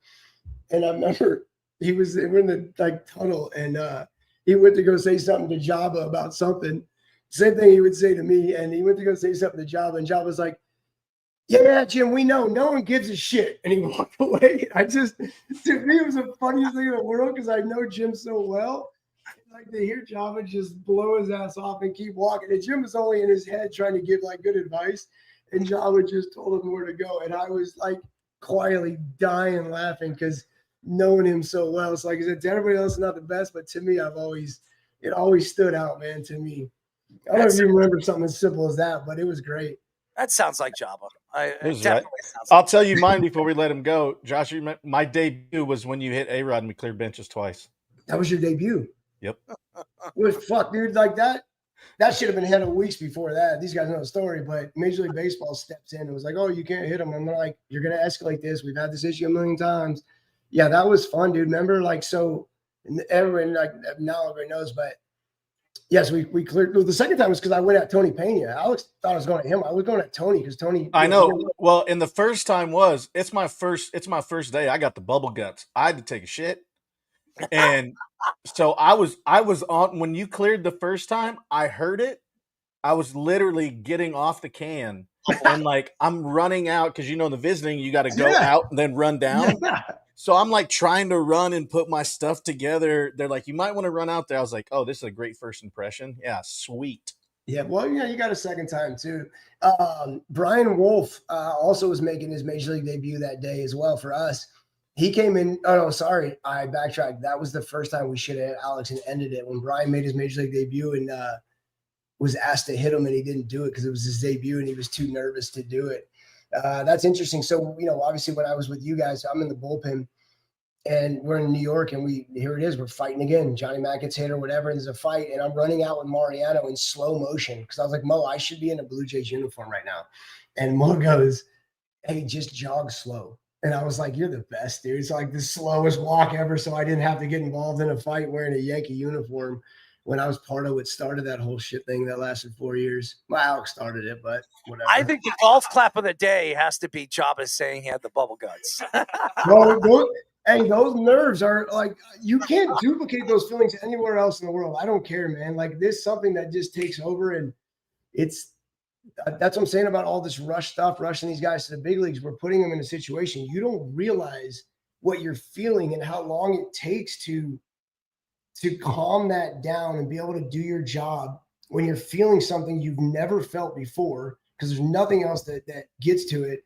And now you got to figure out how to get rid of all this adrenaline and look at yourself as an equal and not look at, holy shit, that's Derek Jeter, and look at, oh, there's a hole here and a hole here, and he does this in this count. He likes to do this in this. Dude, it takes a long time, man. Those nerves are real. Well, I'll tell you what. My golf clap of the day goes to you for joining us. Okay, Josh, we love you. We do. We love you, man. We love what you do. You do so many great things. Reach out to your son. Tell your son we love him and keep up the good work. I'm looking forward to seeing him, get back into, baseball and pitching and East Carolina. He'll be there. He was there on that team, and they're a good program, so he'll be there. Maybe we'll link your son and Joba's son together. How about that? Yeah, where's he at? What's going on with that? He's a sophomore. He's at Hutch right now.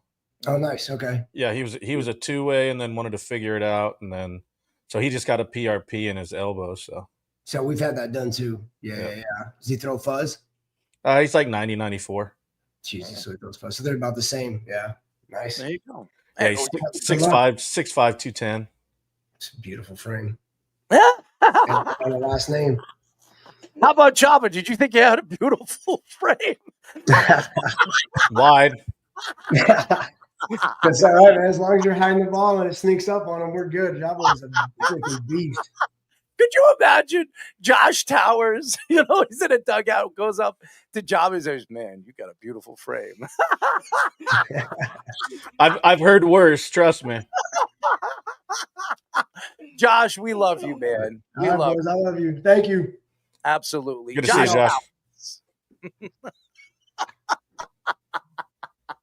A beautiful frame. I love Josh. You know why? Because his personality.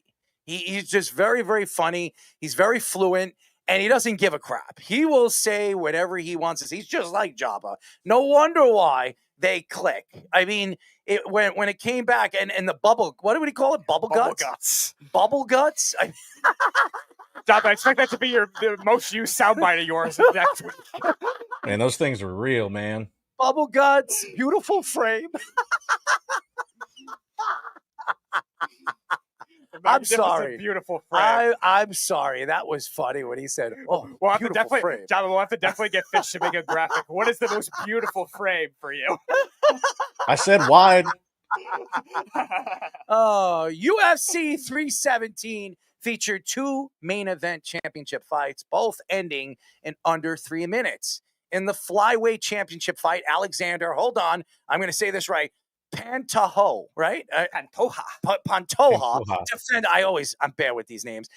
Defended his title by beating Kai Kara Francois with a rear naked chokehold. By the way, fantastic finish.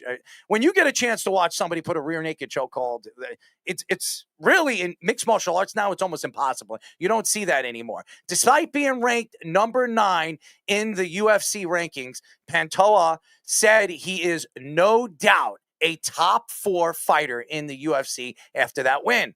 The lightweight championship match, Ila Tupera knocked out Charles Oliveira, which, by the way, was one of the most unbelievable knockouts I've seen in a long time, just in 2 minutes and 27 seconds into the fight. And by the way, before the fight, he actually he predicted he was going to knock him out in the first round, which is unbelievable. So that by itself is a crazy, crazy story. So Ilya became one of just 10 UFC fighters ever to win a championship belt in 2 different weight classes. After becoming champion, Ilya is likely to fight Arman, hold on, Speedy, say Surukan, and am I right?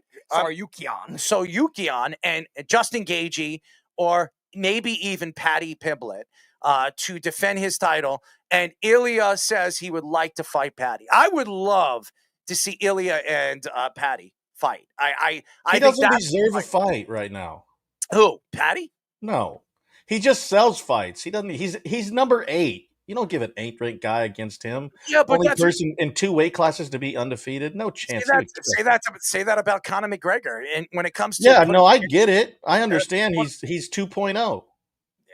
I just, first of all, I think Tupera. I'm sorry. How do you pronounce Topuria. Topuria. I want to correct myself. I don't want people to attack me. Topuria right now is the number 1 ranking fighter right now in the UFC. I think now, after knocking Charles Oliveira was in the top 5, top 6. Even with some of the latest losses that Oliveira has had, Oliveira has been one of the top 5 fighters the UFC has had in a very long time. And a knockout fighter, a mixed martial artist, can take you down. Wrestling, jiu-jitsu, black belt. I mean, Charles Oliveira is a great fighter, but the way Ilya just knocked him out the way he did with 2 minutes and 27 seconds into the fight was just absolutely incredible. And it says a lot about him. And being that he has dominated his weight class, does he move up in weight class? Does he move up maybe two classes to fight against better competition? Obviously he's in a weight class right now that he has been really the best fighter in, and maybe he dips to 155, 150. Now that's a lot of weight. I think right now he would have to dip. What is it? 15 pounds? I'm not quite sure. Let's get Jake in here because Jake is the big UFC guy, and I know Jake has followed a lot of UFC fights, and I'm sure he watched this card, 317. I watched bits and pieces. I watched the final fight. I watched bits and pieces of the rear naked chokehold, which you don't see in. By the way, did you not see the best fight of the night? What are you talking about? Which one? Which one is that? Joshua Van and Brandon Royval. Yeah, I was going to say Joba. Thank you for that. Brandon Royval and Joshua Vaughn was honestly, it was probably fight of the night. I know Ilya's knockout of Charles was fantastic. They won fight of the night. Yeah, and Alexandre Pantoja against Kai Kara France. Like Pantoja put on a fantastic performance as well. But that fight, Brandon Royval and Joshua Vaughn, was so good. They didn't stop. No. I was exhausted, and they were just taking licks too, and it was nonstop. Yeah. It was so fun to watch. It was a near finish. I didn't watch I only watched the final 2 fights of the main card. I didn't watch the whole card, the whole 5-fight card. I didn't even watch the preliminaries. I didn't get a chance because I was DJing that night and I was pretty much working, so I was watching it on my phone. But I wanted to watch the Oliveira fight because Ilya, this fight was being, graded as one of the best fights the UFC's put together in probably the last 5 cards. And this wasn't even a fight. I mean, in 2 minutes, Ilya just pretty much dominated the fight. 2 minutes. And Charles Oliveira has never been knocked out like that, ever. I've never seen Charles Oliveira just completely get his ass knocked out the way he did. So it was incredible. That was an incredible show of just dominating and why he's probably the best pound-for-pound fighter right now the UFC has. I mean, who's better than him right now? Who's better than him? He is number 1 right now.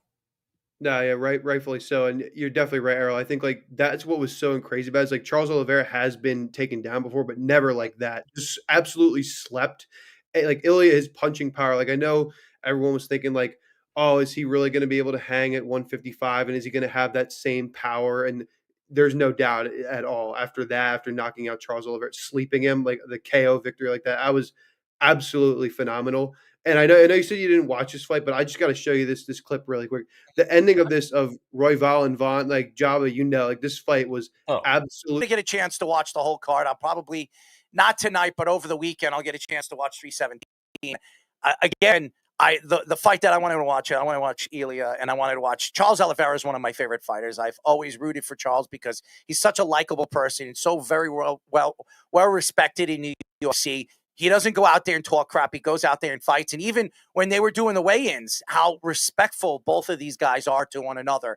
You didn't when Ilya knocked him out. He actually, after he knocked him out, he wanted to make sure that he was okay because he was worried about Charles Oliveira getting knocked out the way he did. So it just shows you the type of respect these two guys have for one another. And yeah, I think Ilya is the best pound-for-pound fighter right now the UFC has to offer. But that says a lot about who he is. This guy, if you remember when he came into the UFC, he had to work his way up to the top. And the UFC never gave him any light move, lightweight all the way to the top. He had to earn his way to the top. When you talk about Conor McGregor, when he came into the UFC, it took maybe 3 or 4 fights before the UFC, and obviously Dana White fell in love with him. And he was moving up in rankings so fast. This guy, it took him a while to get where he was. And now, he's 27, 28 years old. He's unbelievable. I honestly think right now there's nobody in the UFC that could beat this guy in 3 different classes. He can move up 10 more pounds, 15 more pounds. This guy is one of the best boxers, stand-up fighters I've seen in a very long time. Really, since John Jones. I mean, you look at John Jones and what he could do with his legs and throwing punches, his combinations. That's what this kid can do. I mean, he could do so many things. And by the way, he trains. He does kickboxing, Muay Thai. This guy is as good a fighter, all-around fighter we've seen in a very, very long time. Yeah, no, I think you're definitely right. You point out the fact with Ilya Topuria and how like the similarities with Conor McGregor. I just had to put this photo up here really quick. I saw this. Ilya he apparently DM'd Conor McGregor way back in the day. This post right here, and Conor just put it up on his social media from not too long ago. Right there, congratulations! I'm going to be you someday. It's just fair play, son. And I think it's such an interesting thing to think about that. Ilya. I'm not calling him Conor McGregor, but he definitely has that fighting style, that quickness, that pull, that star power. And like you and me, we were going back and forth about who should be the next face of the UFC. And we were talking about Merab, and he definitely has the skill. But Ilya has that star power aura, whereas Merab's he does run his mouth sometimes, but he's a little bit more quiet. He's more humble. Ilya has that booming confidence on the brink of cockiness, and it's such a strange thing because you want to hate on Ilya, but then again he is very respectful. I couldn't believe at the press fight or pre-fight press conference, he was straight up telling Charles Oliveira to his face, "This isn't how I wanted to do it. I wanted to fight Makhachev," and he said, "I've already won. I've got the victory." And in his face, and I'm like, how can you say that to him, man? You're about to go to war with this guy, and you're telling him, "I already beat you." And literally, he said, "I'm gonna knock Charles out in the first round." Right? Yeah, Joba, you're right. He said, "I'm gonna knock him out in the first round," and he did it with ease.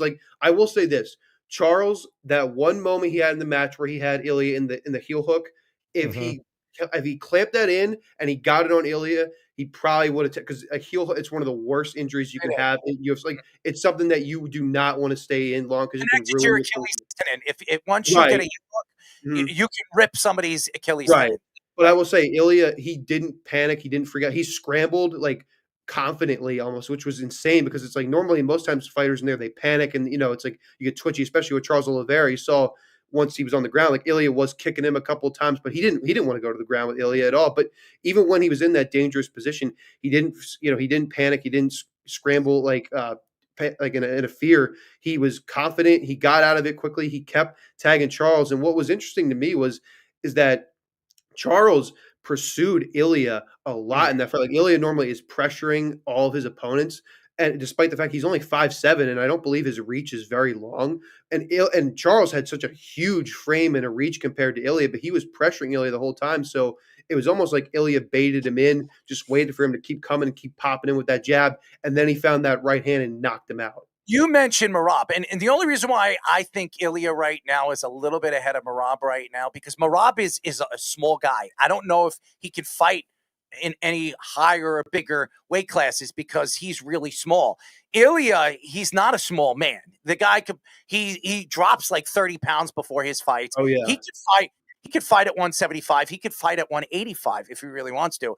And he throws really, really hard.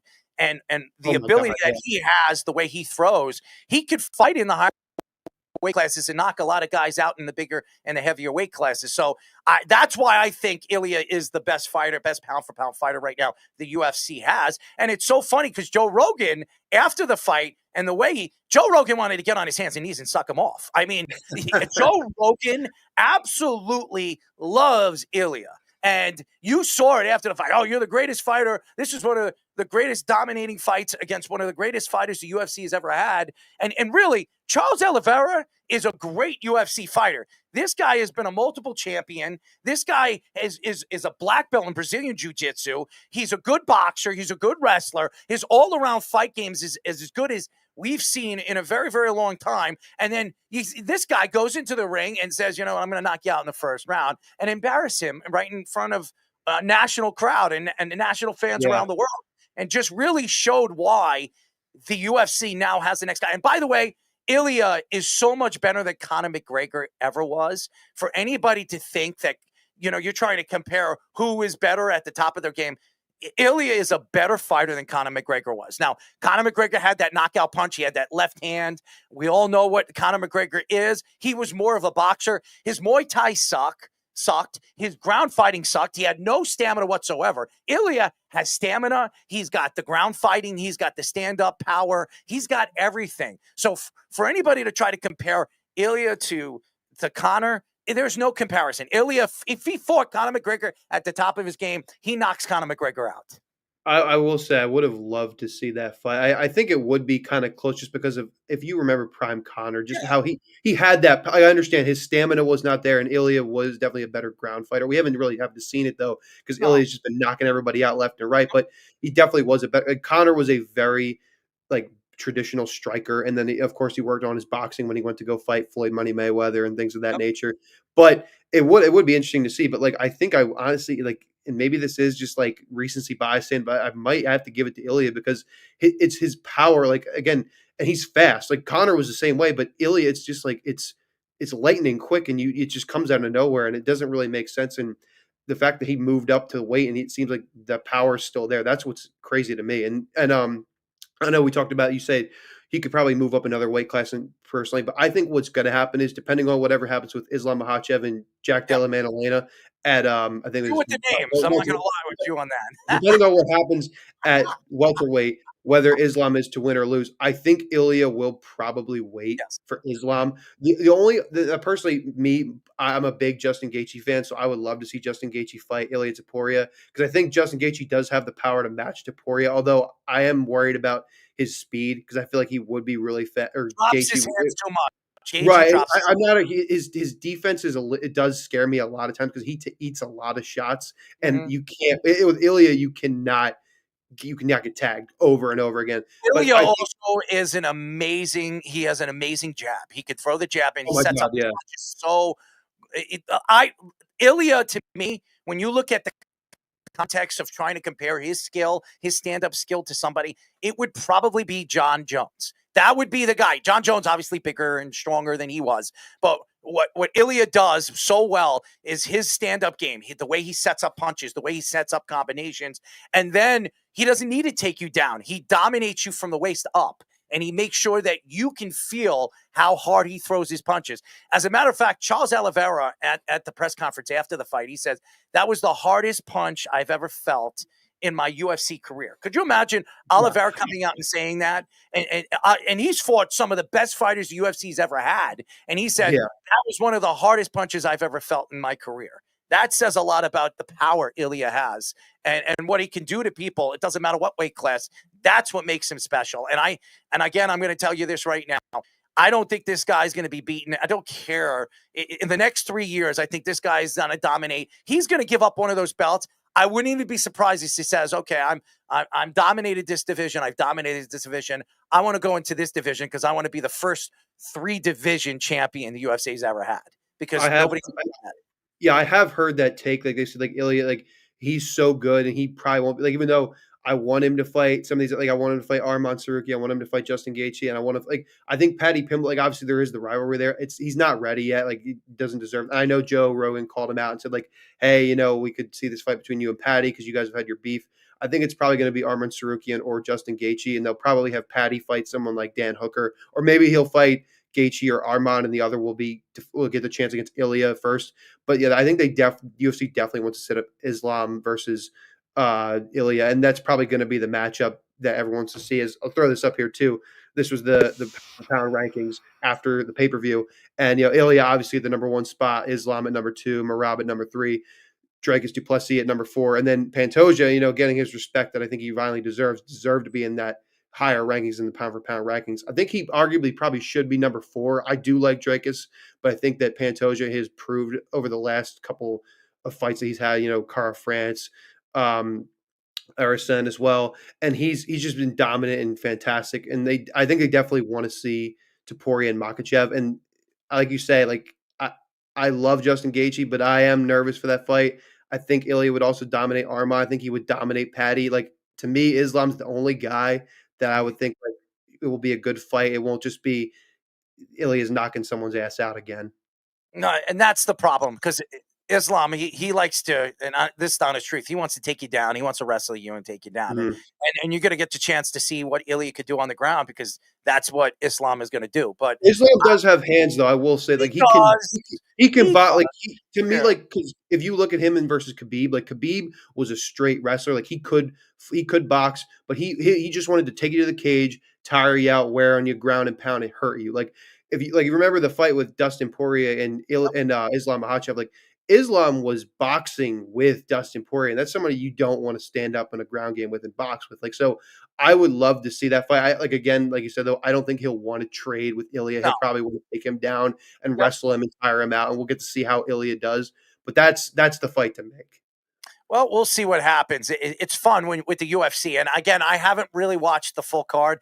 I will watch 317 this weekend. It's 4th of July weekend. And by the way, I wish everybody a happy 4th of July. We'll say that after the show. But it's crazy because I never got a chance to watch it. Everybody kept telling me how good the card was. The only 2 fights that I got a chance to see is the final 2 fights. And I thought that the Ilya fight really stood out for me because I like Ilya. I think he's up.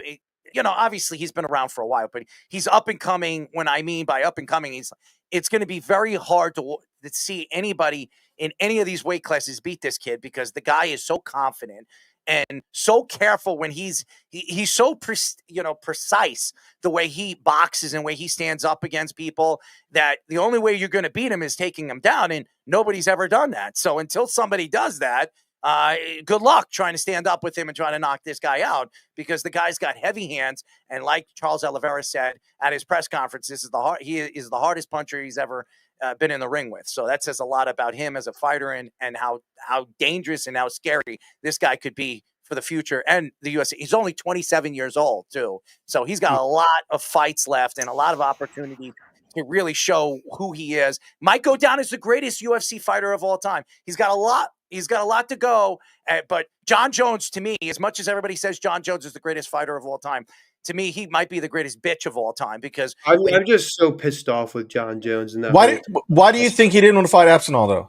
Because he knows he's going to lose. I mean, yeah, it was there are the legal like apparently I think there are some legal cases that just came up with him. He might have gotten into a hit and run accident or something like that. But to me, I agree with Errol. Like I think he knows that he's older now. He beat up on Stipe, who was like 40 plus years old, which like Stipe, like I respect to him, greatest heavyweight of all time, but he just didn't have it anymore. He took the easy fight, took the payday, and like because and Stipe was firefighting 90% of the time. Like and he'd like been laid off for like 3 to 4, like he hadn't fought in like 3+ years, and it's like you're just not going to be in fighting shape to go up against the heavyweight champ like John Jones, like the guy who's arguably the best in the world right now. Like I think Tom Aspinall would have won, and I wanted to see that fight. And I'm so freaking pissed off with John Jones for quitting. And like you said, I think he bitched out on it, and it bitched out with a lot of. I mean, Dana White said the fight was done, and they said they had it ready, but John just wanted to drag it along and be a duck, like Tom. Let me tell you something about Aspinall and why I like Tom Aspinall.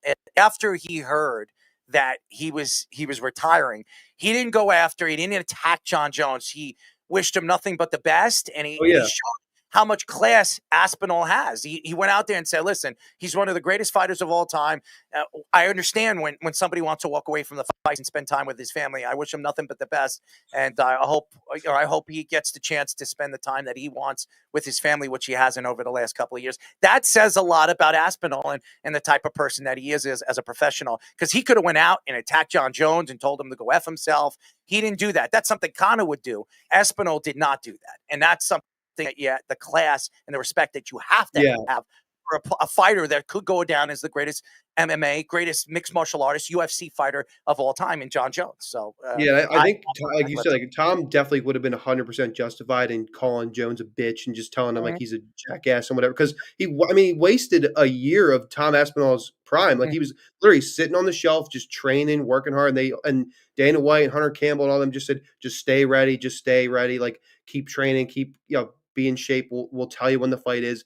And they just had to be at the bend at the wheel. But the crazy part is they said it more than once that we're either close or it's almost a done deal. And so it's like I think this is really, Dana White's fault. This is Dana White's fault. Yeah, I think realistically they probably didn't have the fight ever ready. Like maybe they like verbally agreed to it, but I don't think it was ever written in like a contract or it was ever signed by Jones and Aspinall. Like they probably were just saying that just to like keep people's interest around, because I will say like, I was excited for it, but like I heard tons of people online and UFC fans around the world, like they didn't really care or they didn't want to watch the fight anymore, because it's like you kept dangling it in front of us and then you never gave it to us. It was like people aren't going to give a shit anymore. Like similarly like with Conor, like I wanted to see Conor versus Michael Chandler, and Conor kept getting in his party and in his legal troubles, and it's like now most people don't even really care. Like Michael Chandler, he went and fought Charles Oliveira. He moved on. Like I didn't want to see Conor and Michael Chandler. I'm just saying that like if you wait too long and you don't give the fans, I wanted to see Conor and Nate Diaz 3. That's what I wanted to see. That would have been great. Yeah. That's what I wanted to see, because honestly, Nate Diaz won both fights, and Conor McGregor only won the second fight, because if he lost that fight, his career would have been over with the UFC, because he lost too consistently after before and after that fight. I mean, Conor won. Out of his 5 last fights, I think he won 2 fights. He lost 3 of them. He was just inconsistent at the tail end of his career. And why? Because Conor McGregor had to fight Floyd Mayweather for the money. Now, I'm not going to take shots at him. He made $100 million. He invested it into whiskey. And from there, he sold it for almost $600 million. You're not going to take a shot at a guy that was, living off the streets and working as a plumber or an assistant plumber when he was in Ireland, and then became one of the great, more popular fighters the UFC's ever had. I don't like Conor because of what he has done after the fact and what he has said after the fact, no matter who he fought and what he said about Jose Aldo, that knockout. Listen, it was an amazing knockout, but what a lucky punch, man. That was lucky. And I don't think Jose Aldo really expected anything from Conor McGregor, and he got caught with one. But Conor wants to stand there and talk crap after the fact, when Jose Aldo is one of the greatest fighters of his class, of his weight class in history. Remember, he didn't come from the UFC. He came from, what was it? what was the organization he came from before he went to the UFC? I forget. I don't know if But it was Strike Jose Force or no, it maybe wasn't one. Strike Force. It wasn't Strike Force. It was I forget. I got to look that up. Who? Aldo? Jose Aldo. He was like from WEC or whatever it was. It was something. It was from an organization, which, by the way, he was undefeated. And anybody that knows the background about Jose Aldo was a great soccer player. He was a great European soccer player, and he hurt his leg, and it could have been a professional. WEC. WEC, yep. Yeah. And UFC signed him, and he became the champion and held the belt for a little while and then lost it. So, obviously from Conor McGregor. But again, my problem with Conor McGregor doesn't lie about who he is and what he's all about and where he comes from. My problem is the way he has come out and thrown people under the bus and made himself look like a jackass doing it. That is why I don't like Conor McGregor. You can't take away from what he has done in such a short time and how much money he's made for the UFC and himself and his family. That is incredible. But Jon Jones is a bitch. And I don't care what anybody says. You can take that to the bank. He's a bitch. Aspinall would have beaten his ass. I wouldn't be surprised if Aspinall knocked him out in the second round. He was fat. He was slow. And that's the truth. And that's he fought Stipe because Stipe was 40 years old and he was just looking for a payday. You're absolutely right, Jake. And the reason why he didn't want to fight Tommy is because in his eyes, he's undefeated, even though he really has a loss on his record because, it was a disqualification. The fact is his cheating ways, he cheated against Daniel Cormier. He can say whatever he wants. He cheated. And he's always been in these situations over the years where he has not kept himself out of the tabloids. This is the same thing with his family, his brothers, and they're great athletes, tremendous athletes. He's a troublesome. I mean, yeah, didn't Chandler Jones lose his mind on the Raiders? Yep. Like he went insane almost. Chandler Jones is nuts. The whole family's nuts. That whole family's nuts, dude. His other two brothers, Chandler Jones and his other brother, Arthur was also an NFL player. Yeah, he was an NFL player. They're all great athletes. Their father, they're giants, and they're obviously Jon Jones is the greatest of all of them. Chandler Jones was great, but Jon Jones he's probably going to go down as the greatest mixed martial artist ever. But that's because Dana White was protecting him for years. Dana White protected Conor McGregor. He protected Jon Jones, and by the way, I've grew up, and we have to move on. BJ Penn, the stories coming out about BJ Penn, and for all the stories that probably are true, BJ Penn is a piece of shit. Okay, that man, if these stories are true of what he was doing to his kids and what he was doing to his wife, it's despicable. I loved BJ Penn. I followed him. Fastest to get a Brazilian Jiu-Jitsu black belt, a Gracie black belt in 2 years. Fastest American to do that. And you're hearing these stories that he was abusing his kids and his wife and threatening them and talking all this rubbish. If these stories are to be true, BJ Penn should be washed away from the UFC and shouldn't be spoken about again. It's despicable, the stories that I heard about BJ Penn. And that's coming from a BJ Penn fan. So I'm gonna have to look that stuff up. I haven't heard about that, so yeah, that'd be news to me. I'm gonna have to look into those stories. It's a horrible story. You can read it. He was arrested 3 times in a week. Oh wow, 3 times in a week, and it's despicable. And I'm not sure. I'm not gonna. Don't call me. I think his mom was saying that he was doing some abusive things. So and this guy this guy fought in the UFC. This guy fought and won multiple championships, and he's beating up a woman and his kids and threatening them and talking all this crazy crap that's coming out of his mouth, like that they have like aliens, or they're saying that they're demons or something like that. He's losing his mind. Maybe CTE, and that's something that the UFC needs to look into as well because of mixed martial arts, all those punches to the head and all the different things that we've been talking about over the last couple of years with football. I think maybe he has CTE problems as well, but it's despicable. The stories are despicable. Go check it out. It's not very good for mixed martial arts in the UFC when those stories come out about one of their best fighters and a Hall of Fame fighter in UFC history. So before we move on, Tom had a question in the comment section. What did you think about the recent Jake Paul fight? What do I think? I think Jake Paul paid Julio Cesar Chavez Jr. That's what I think he did. Because if he really fought Julio Cesar Chavez Jr., Julio Cesar Chavez Jr. would have beaten him. I don't want to hear anything and anybody that wants to deny it. Now, I respect Jake Paul. because he's training, he puts the time in, and you got to give him a little bit of credit. It's not easy from going to Disney World or being on the Disney Channel to being a professional boxer. But who's he beaten? I don't want you see the list. The first person, Nate Robinson. Nate Robinson just had a kidney transplant or a liver transplant. Are you kidding me? He's like 6 foot or 5'8", and you're gonna sit there and you're gonna brag about that? You beat Anderson Silva. Ben Askin? I mean, by the way, I got to give him a shout out after winning that fight, going out there and trying to raise money for Ben. That says a lot about who he is as a person, even though they hate each other. That was nice of Jake going out and doing what he did. But the guy is a marketer. He's a genius. He's a marketing genius.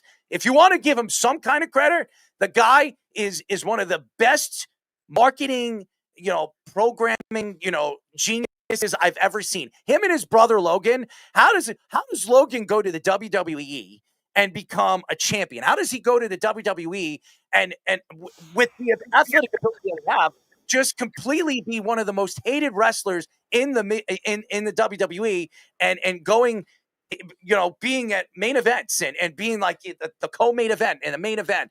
That's incredible. The brothers are just geniuses. They're marketing geniuses. I'll give them credit for that. But as a boxer, if he ever gets into a ring with a real boxer, he'll be knocked the hell out. Knocked the hell out in the first round. You want to fight Canelo? You want to fight a real boxer and get in the ring with a real boxer? Good friggin' luck. He will abuse you in about a minute. You wouldn't even last a minute with a Canelo Alvarez. So Canelo's got a big fight in September. Yes, he does. Yes, you know he's fighting. Yes, I know he's fighting Mr. Nebraska. We all know. I know. Hey, it's more than 3 hours of the show. That was the first Nebraska reference. I know. By the way, I got a hat on, so that counts. Okay. Listen, he's the best ambidextrous fighter I've ever seen. Okay, and there's no question. I can't stand freaking Jake Paul, man. Like, to me, like, the fact that you even think that you could just, like, you sound like intelligent and that people will buy the shit that you. I mean, you're right. He's a smart marketer, but like the fact he's like, oh yeah, I could go fight Canelo and be like, but then you want to turn around. You want to turn around and then fight a 60-year-old Mike Tyson. Like, okay, dude, like whatever. And you fought like first of all, I'm gonna 2-minute rounds. Like, what a joke. I'm gonna clean you up on this. That wasn't Jake Paul's fault. That was Mike Tyson's fault. Mike Tyson almost died 3 months before the fight. You're right. Yeah, that's true. Yeah. He reached out to Jake and he said he wanted that fight. You know why he wanted that fight? Because he was getting $16 to $20 million off that deal. Mike Tyson needed the money. Okay, no, so I get why they did, but I mean, like, to me, it was just like it was just the most boring, horrible thing. Like, it was nice that it was on Netflix because everybody has Netflix. So it wasn't horrible. It was horrible on Netflix. It froze every time. Well, I know, but I mean, like, it was like at least you didn't have to buy a pay-per-view for it. Like, you could just buy, but like, it was so boring. Like, I remember watching him in 2-minute rounds, and I was like, "What the hell is this?" Here's the problem. Here's the problem. You got Floyd Mayweather that's fighting exhibition fights against Gotti and Gotti embarrassing himself after the fact. And by the way, John Gotti Jr. made like $9 or $10 million off of both fights. How does a guy who has no boxing experience? And by the way, I watched his first mixed martial arts amateur fight. I was at the event when he fought his first mixed martial arts, and I was right there with John Gotti Jr.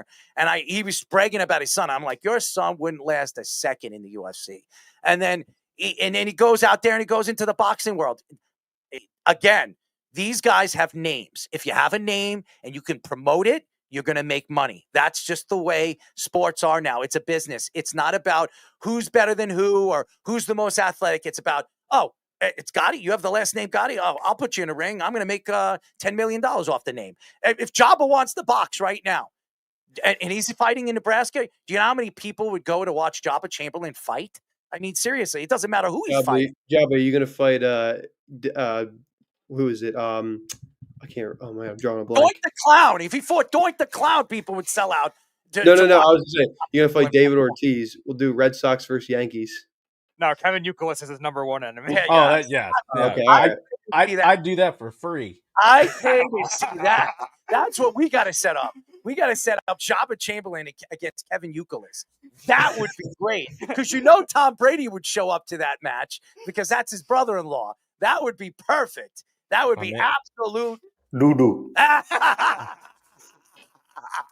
Anyways, that by the way, that was great when it comes to mixed martial arts. We got into Jake Paul. It was great.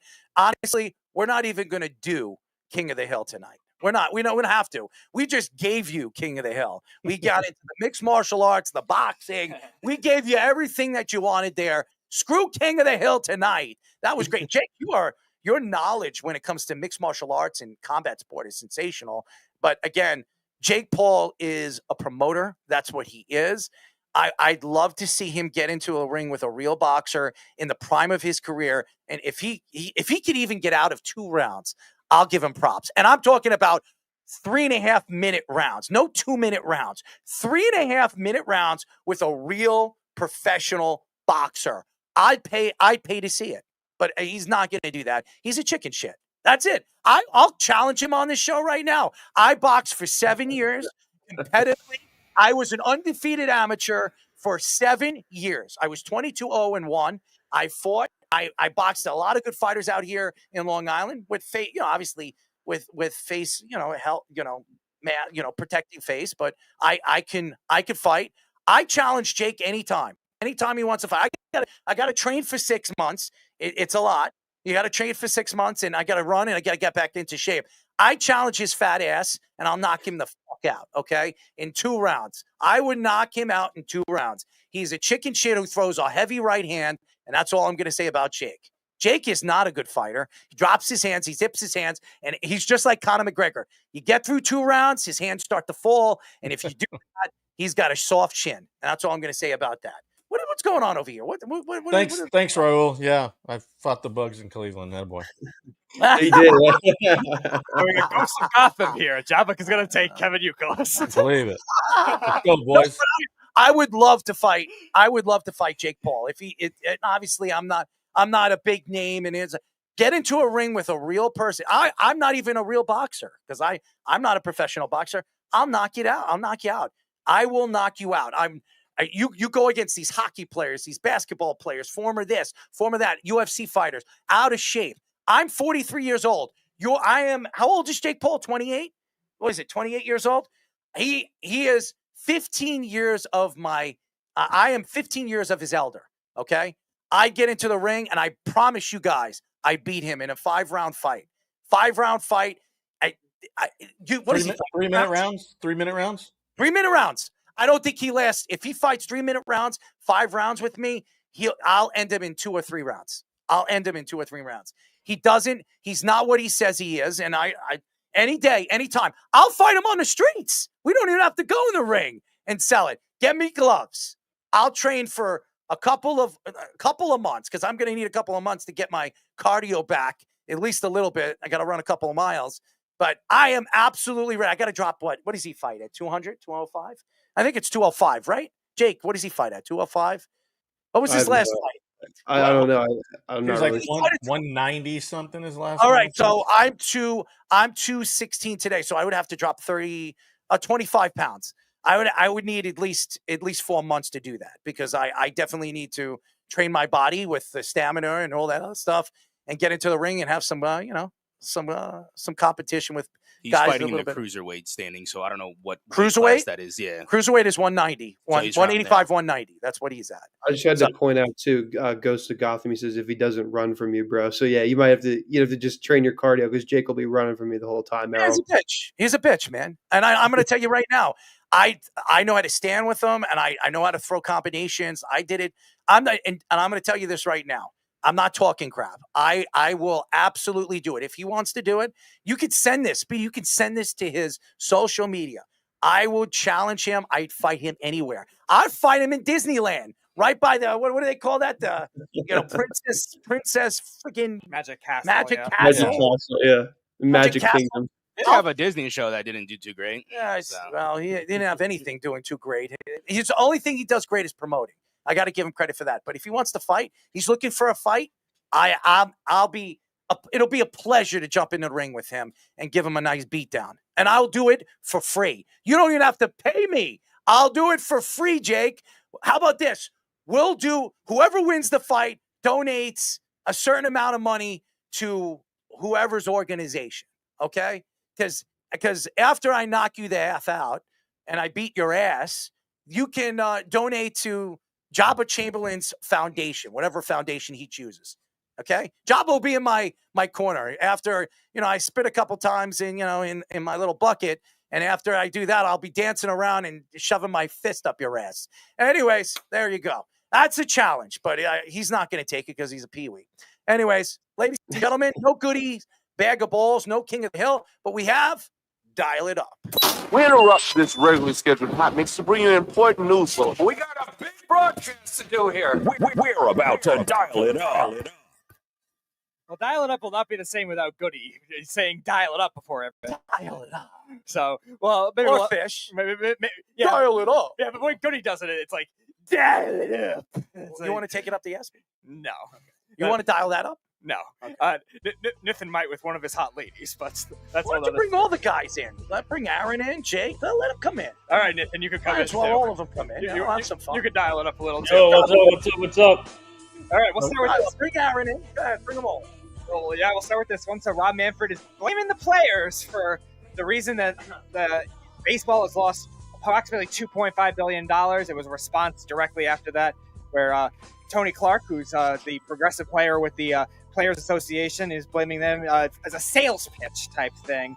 And naturally, Rob Manfred is trying to throw the players under the bus like he always does. So what do we got here for this one? We know you don't like Rob Manfred. Dial it up on your least favorite commissioner. First of all, Rob Manfred is despicable, blaming the players, when this is a guy that wouldn't even let one of the greatest hitters in Major League history in the Hall of Fame. You know what I'm talking about, Pete Rose.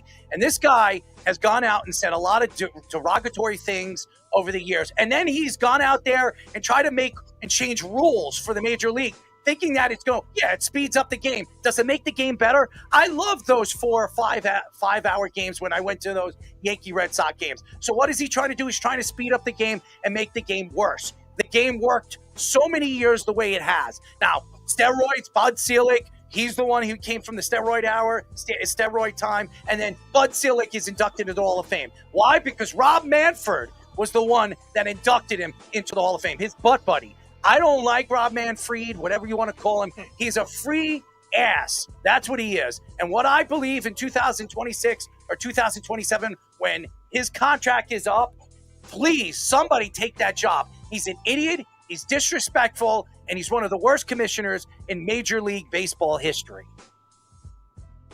You don't have to really argue this with me. Like, it's one thing to see what he does and how he's tried to change the landscape of certain types of the game. But when you blatantly go out, and I've been fortunate enough to work under Tony and a lot of other great union leads and Michael Weiner and guys like that, and to have him put it on the players he's just really, in the end of the day, he's trying to make himself look good when really all that matters is our guys, and we know what we're doing. Like, okay, we're costing $2.5 billion, right? But yet we're setting records every year in contracts. Like, you aren't making sense. Like, what you're saying is our union is costing us money. I don't understand how you can even say that when we're setting marks every year, either through arbitration or contracts and length of contracts and age of contracts. Like, the numbers don't lie. I would love to know where he's coming up with this $2.5 billion and how where did they lose it? I don't understand where that comes from. I got something for you. Rob Manfred is making $17.5 million a year. Oh, I know. Do what? What is he doing? He's ruined the game. He's made the game worse, and he sits there and he's blaming the players for billions of dollars of loss. How about this? Why were you hiding Ohtani's betting scandal? Why were you doing that, Rob? Because we all know you are part of that. How much did you pay the FBI to hide or secure the fact that Ohtani didn't do anything wrong? Because we all know he was a part of that. So I'm tired of Rob Manfred. I hope he, for one way or another, the major leagues or the MLB and the owners decide after his contract's up that he can take a hike. He is a horrible commissioner. Horrible. It's terrible. But if he okay, you make the acquisition, that's fine. Okay, whatever. You have people in your ear all the time. But if you're gonna say that and talk about us as a unit and the players that have done things for the future generation, tell me where you're coming up with this number. And why dudes are signing $785 million contracts? What are we talking about? All right, so from somebody making the game worse to making the game better, then we're back to Caitlin Clark. Another record for her, a record-setting shoe deal this time, selling out immediately within the first day. And some more growth for the WNBA, as we mentioned, she could bring in billions of dollars. What has that led to? Also 3 new expansion teams in the WNBA in Detroit, in Philly, and in Cleveland. Errol, you can dial it up. Well, it's pretty serious and pretty honest here. Caitlin Clark is one of the biggest superstars in professional sports history. She is going to take the WNBA to another level that you couldn't even imagine. And for all the ladies and all the people out there that don't believe she is the face of women's sports, well, then you don't know any sport. This woman has been beaten up, thrown around, and prosecuted because of her talents. She is going to take the WNBA to a position and in a place where the WNBA is going to have shoe deals that are going to be worth tens of millions of dollars. These players are going to make money that they couldn't even have dreamed of over the last couple of years. She is the face not only of women's basketball, professional sports. She was Athlete of the Year last year for a reason, because of what she brings in, the money she brings in, the endorsement she's bringing in. And by the way, why do you think the new CBA and the new television deal that they got last year, which was over $1 billion? Why do you think they got that contract? It was because of Caitlin Clark. And you see all these women, all these girls out there calling her names, telling her she's not good for basketball, pushing her around, beating her up on a basketball court, and she's breaking records and getting triple doubles, and she's showing you why the WNBA has needed this for over 10 years. And I think she's now going to take the WNBA and the sport to another level we wouldn't even imagine. Yeah, we were looking at the record-setting shoe deals. Now, this is among NBA players. This is among a lot of soccer players, the instant success that they've broken. It was one day that it spawned to that kind of deal. And now you're seeing it. 3 expansion teams obviously directly correlated with, obviously not just one instance with Clark, but so many other different things with that. I think we were thinking for a while Philadelphia was going to get a WNBA expansion team. There's already another new one this year with in Golden State with the Valkyries. So there definitely is evident growth of getting to that $1 billion plateau. And even when she's hurt, she's still getting a lot of the reputation for all the good things that she's done. And obviously all the jealous WNBA players and coaches that we talked about over the last couple of weeks of what she's done for the game. And now you're seeing a bunch of expansion teams go along with that too. You're going to get more competition that way, more national exposure to the game in those cities. By the way, Carl actually came out and said Joba Manfred came up with the $2 billion number due to the lack of 50-50 revenue split between owners and players. Well, I mean, he's obviously calculating something that doesn't make sense. Yeah, and that'll never happen. He knows that. Yeah, he's just an idiot. Hey, Speedy, real quick, Errol. By the way, Indiana Fever won the Commissioner Cup today, so congrats to them. Congratulations. Yeah. Yeah, they're doing the playoff tournament just like the NBA, so I don't know. So let's see how that works out. Caitlin Clark, that's why. That's all I'm going to say. She didn't even play. I know. I know. She don't need to play. She doesn't need to play. They're winning because of just her presence. She could sit on the bench, and she gives them a kind of a boost that they never had. Just think about it. Indiana 2 years ago won 3 games the whole season. They were the number 1 pick 2 years in a row, and then 3 games, and then she goes there and they make the playoffs. And now she's not even on the roster, and they're still winning. What does that tell you? Yep. It was probably Joba's favorite ass kicker, Sophie Cunningham. Hey, speaking of Sophie, did you guys see her comments about the expansion teams, saying she was dissing? No, she was dissing Cleveland and Detroit. But I agree with her. I think they should have done Miami. I think Miami is a much bigger city, attractive to a lot of people. They should have done in Miami also, in my opinion. There's no guarantee. Well, then people came at her though. They're like, "You play in Indiana." Yeah.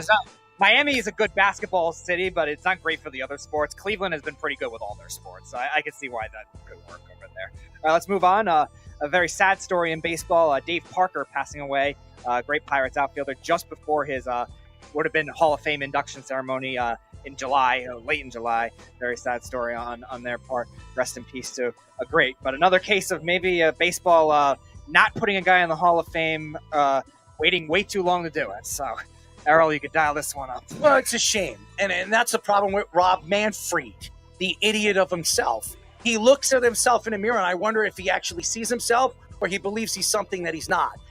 Parker was absolutely a Hall of Famer. He should have been a Hall of Famer 5, 6, maybe even 10 years ago. But Rob Manfred is a complete moron. And by the way, Bud Selig's even a bigger moron. Two commissioners that didn't know what they were doing. But guess what? As soon as Bud Selig retires, he goes to the Hall of Fame, in 2 or 3 years? It's pathetic. Dave Parker should have been a Hall of Famer years ago, and he's never going to get a chance to experience making a speech in front of his family, his friends, and all the greats, because this is a man that, and by the way, the Pittsburgh Pirates, you talk about Roberto Clemente, and maybe Dave Parker might be the 3rd or 4th best Pittsburgh Pirate of all time. And this guy was not inducted into the Baseball Hall of Fame quick enough. It's despicable. Again, Rob Manfred, you're an idiot. Please retire. Get away from the game. You're hurting the game. Every time I look at your ugly face, you make me sick to my friggin' stomach. Go away. Come again, never. Not a come again another day. Go away. If I could actually make a song, it would be Rob Manfred, Kiss My Ass, Drop Dead. That's my song. And how many guys have played almost 20 years in the major leagues? Errol, you talk about it all the time. How many hitters with less than 300 home Rob runs? Manfred, whatever you want to call him, there are a lot of bad commissioners. Adam Silver, we all know he's the LJA. He runs the LJA. And then there's Roger Goodell, who just keeps stealing and stealing and stealing, as him and his family have benefits forever and a jet to drive in or fly in wherever he wants to go in the whole wide world. And he won't even give his own former players full compensation after they walk away from the game. This guy, Rob Manfred, is the worst commissioner in sports. It's not even close. He's the worst. So he needs to go. And baseball, players union, everybody need to push him out. It should have been Theo Epstein, but now he's partial owner of the Boston Red Sox. I don't think he's going to walk away from that to be the commissioner of professional baseball. So that's unfortunate. You think he's worse than Goodell, Errol? Yes. Okay. So bad. At least I'll tell you what Roger Goodell does good. Roger Goodell knows how to sell a product no matter where he goes. He's gone to Germany. He's gone to England. He's gone all over the world, and he's selling the product. Rob Manfred, the only time, even when he went to Japan, nobody wanted to go and see the Major League Baseball players. And what he did was he put the Dodgers there because Ohtani and all those Japanese players, if it was anybody else besides the Dodgers, those games would have never sold out in Japan. Fact. And that just shows you what Rob Manfred is. He's a piece of shit.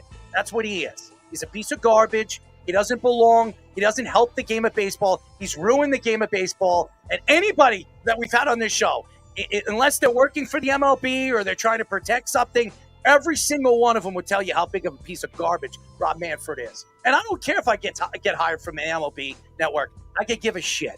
I hope he's gone in the next year. I could care less. All right, well, we'll move on to the next one. You kind of hinted at it earlier with the Knicks coaching search, but there was a very interesting name that was brought up, and that was Dawn Staley, who was obviously the great college basketball coach at South Carolina, many times national championship.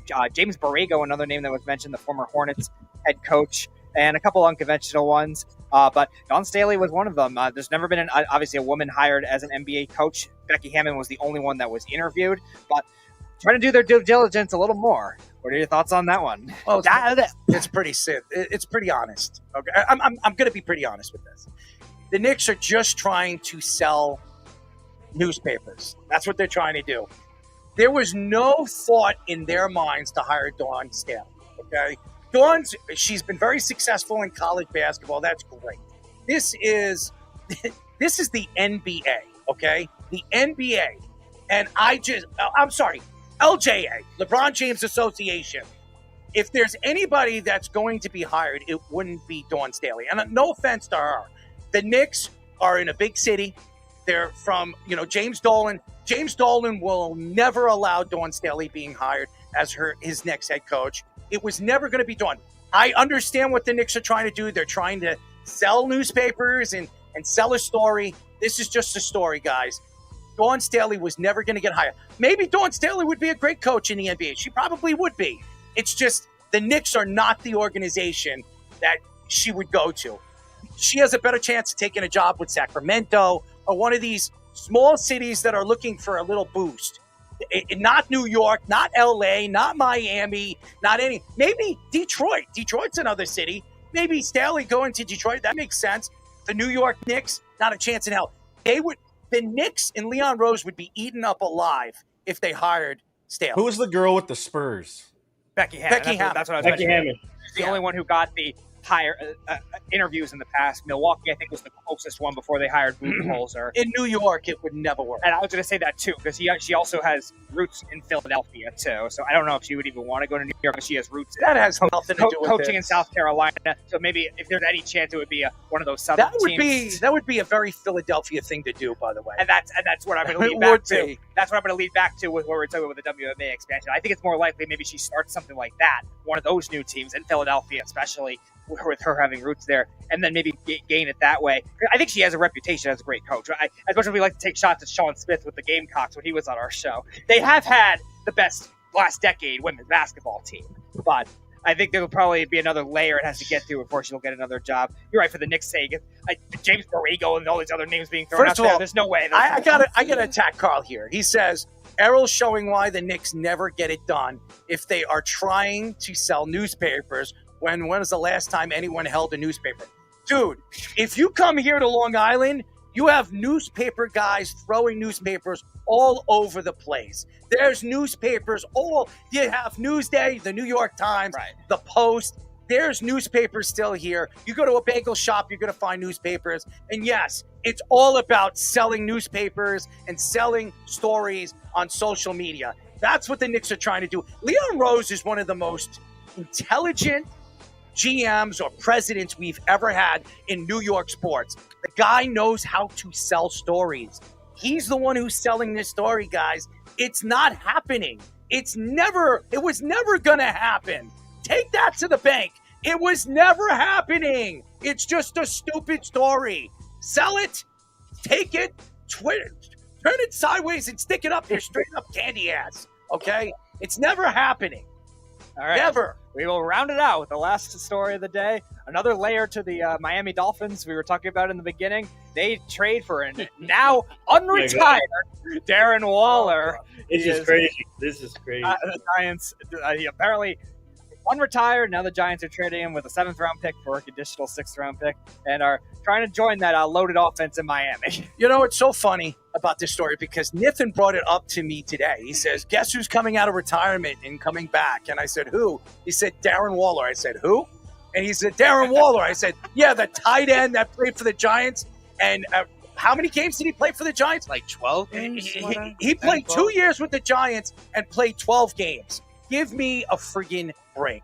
I love his story. It's a great story about the drug addiction that he had and working at a grocery store and then making the Ravens and then he was spotted by John Gruden on the sidelines and then signed him, made a trade after the game. Great story. And he was a good player. It's not Tom Brady. It's not Peyton Manning coming out of retirement. I could give a crap if Darren Waller is coming out of retirement. Who the hell is Darren Waller? He's not a Hall of Famer. He at one time, 2 years where he was an elite tight end? Right. He's not Travis Kelce. He's not anybody. Hey, if it was like, I don't know, give me a tight end that was great in the time that he was dominant. I mean, honestly, give me one. Give me George. No, he's in the league. The guy that's retired. I mean, you can even look back at for Brady and Gronk, when Gronk retired from the Patriots, then he came out of retirement to play with him in Tampa Bay. He wasn't phenomenal, but he was still a solid producer and a Super Bowl. Antonio Pierce, okay, right? Antonio Pierce. Who's the guy? Oh, Antonio Gates. Antonio Gates. Yeah. Antonio Gates. If Antonio Gates came out of retirement after like 10 years to play NFL football, that would be a story. The guy's one of the greatest tight ends of all time. He hasn't played in a long time, and he wants to come back and he wants to compete. That's a great story because he's a Hall of Famer. This guy, Waller, he's never going to the Hall of Fame. He's in the Hall of Shame, okay? I could give a rat's ass Greg Olsen, if Waller ever comes back. Greg Olsen, I'd be more impressed if Greg Olsen came back from, the broadcasting. And by the way, Greg Olsen is a great coach. He should get a coaching job in the near future. But, and if Antonio Gates came out of retirement, I'd actually give a crap.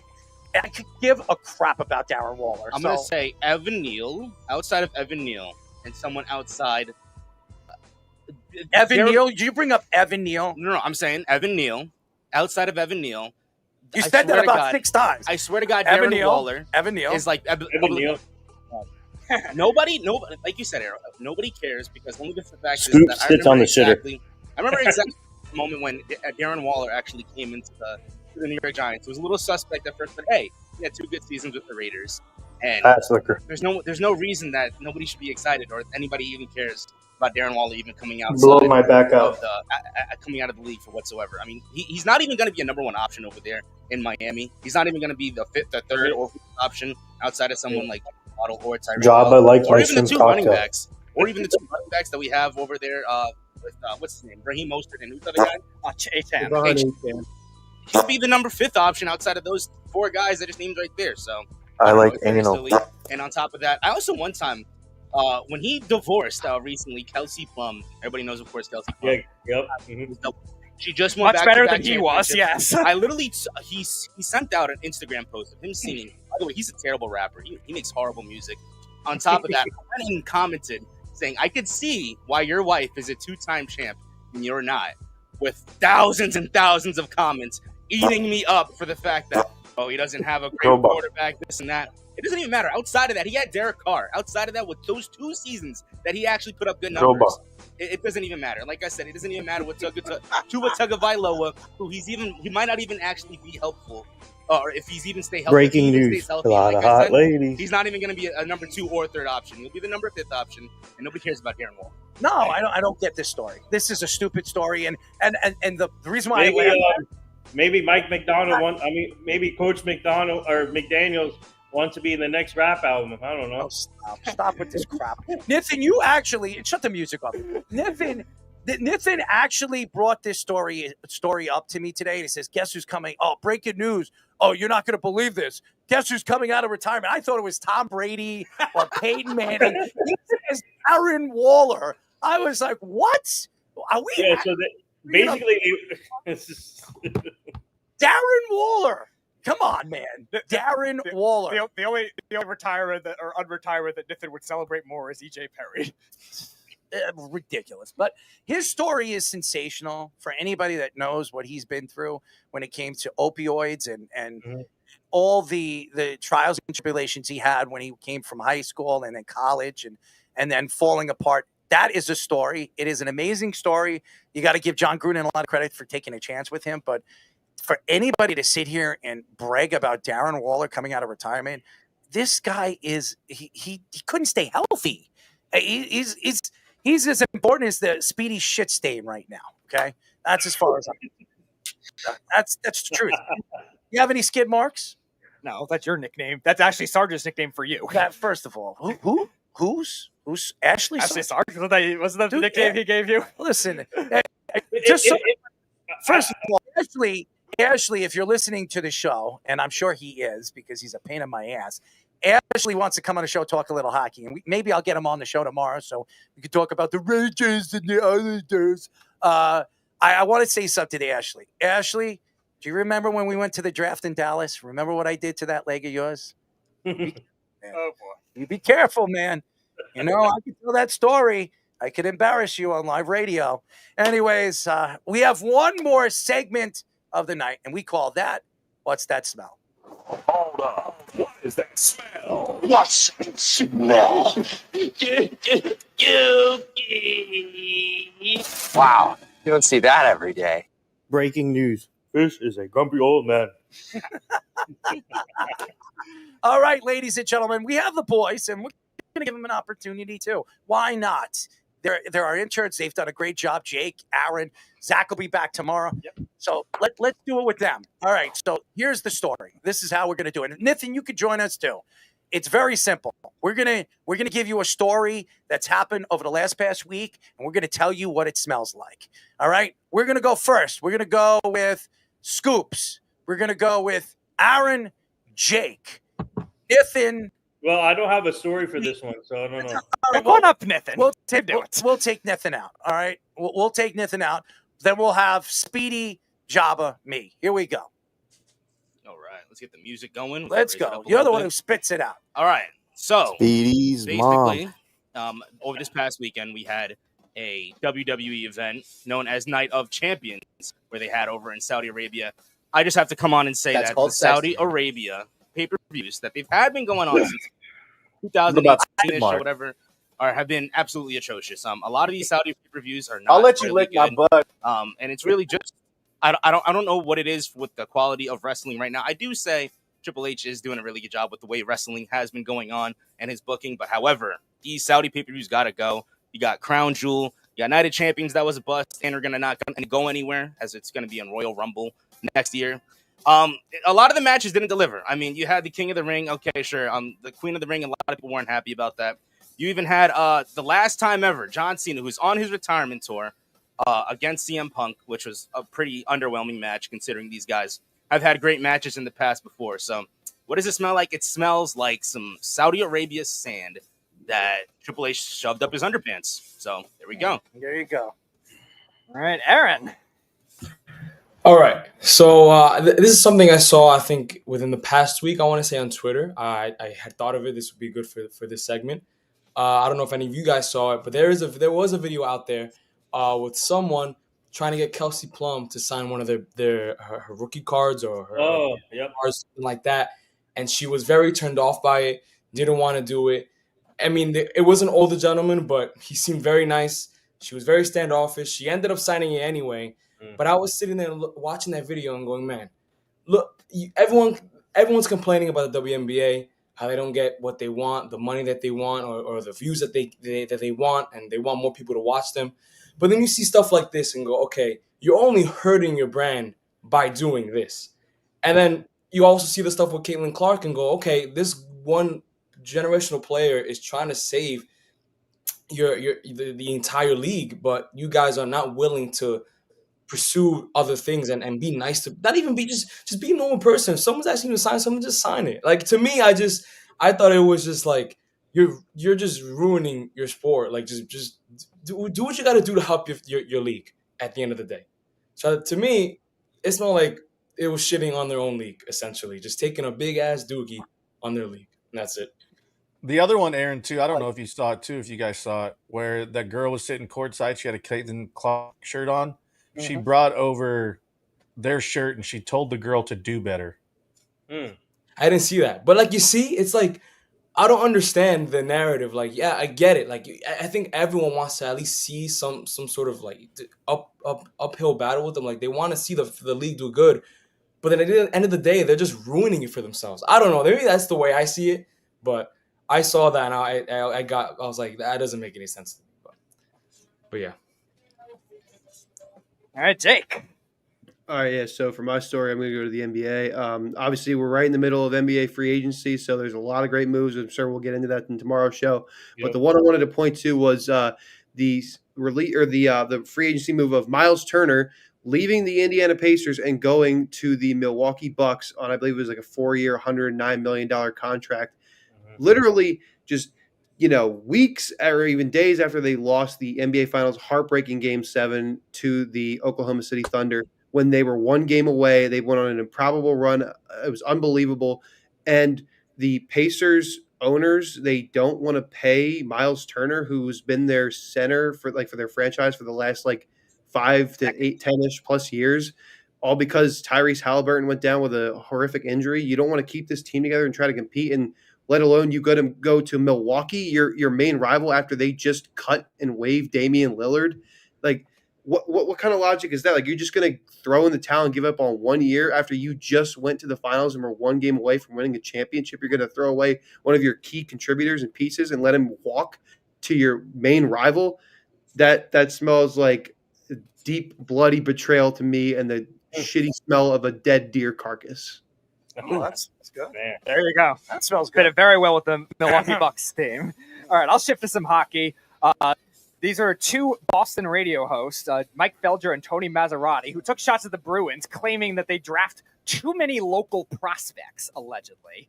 Well, let's see how many prospects they drafted are from New England. Not their first-round pick in James Higgins. We know Errol's a Long Island guy. They drafted another New Yorker in the third round. They drafted a Swedish kid in the second round, in Liam Pettersson, and a later draft pick from Minnesota. So let's see how many New England prospects are coming from there. None. To go with that. So good job, geography. Goody's geography looks better than yours at this point. And even if you wanted to just reference the Northeast is a good hotbed for hockey. So, why is it a bad thing for them to draft local prospects just because of a few of them didn't work out? So, what does that smell like? Jabba, you'll like this one. It smells like a sweaty Kevin Youkilis being knocked out by you into a barrel of rotten baked beans. Rotten baked beans, huh? Hey, I just had baked beans the other day. They're good. Yeah, but you're knocking him into a container of rotten baked beans. Oh, okay, rotten. He doesn't get the rotten. All right, I'm going to switch to baseball, and I don't know if you guys seen this, but this dumbass Dave McCaskill has been 4 years in a row of interfering. God plays left center. He's kind of they try to emulate him and his buddies have a contest, and they're kind of like the Zach Hampel of the other side, and he gives an interview, and he's like, yeah, I've only been ejected twice, and so he is now banned for 2025 for the rest of the year, and he can come back in 2026 if he follows all the rules.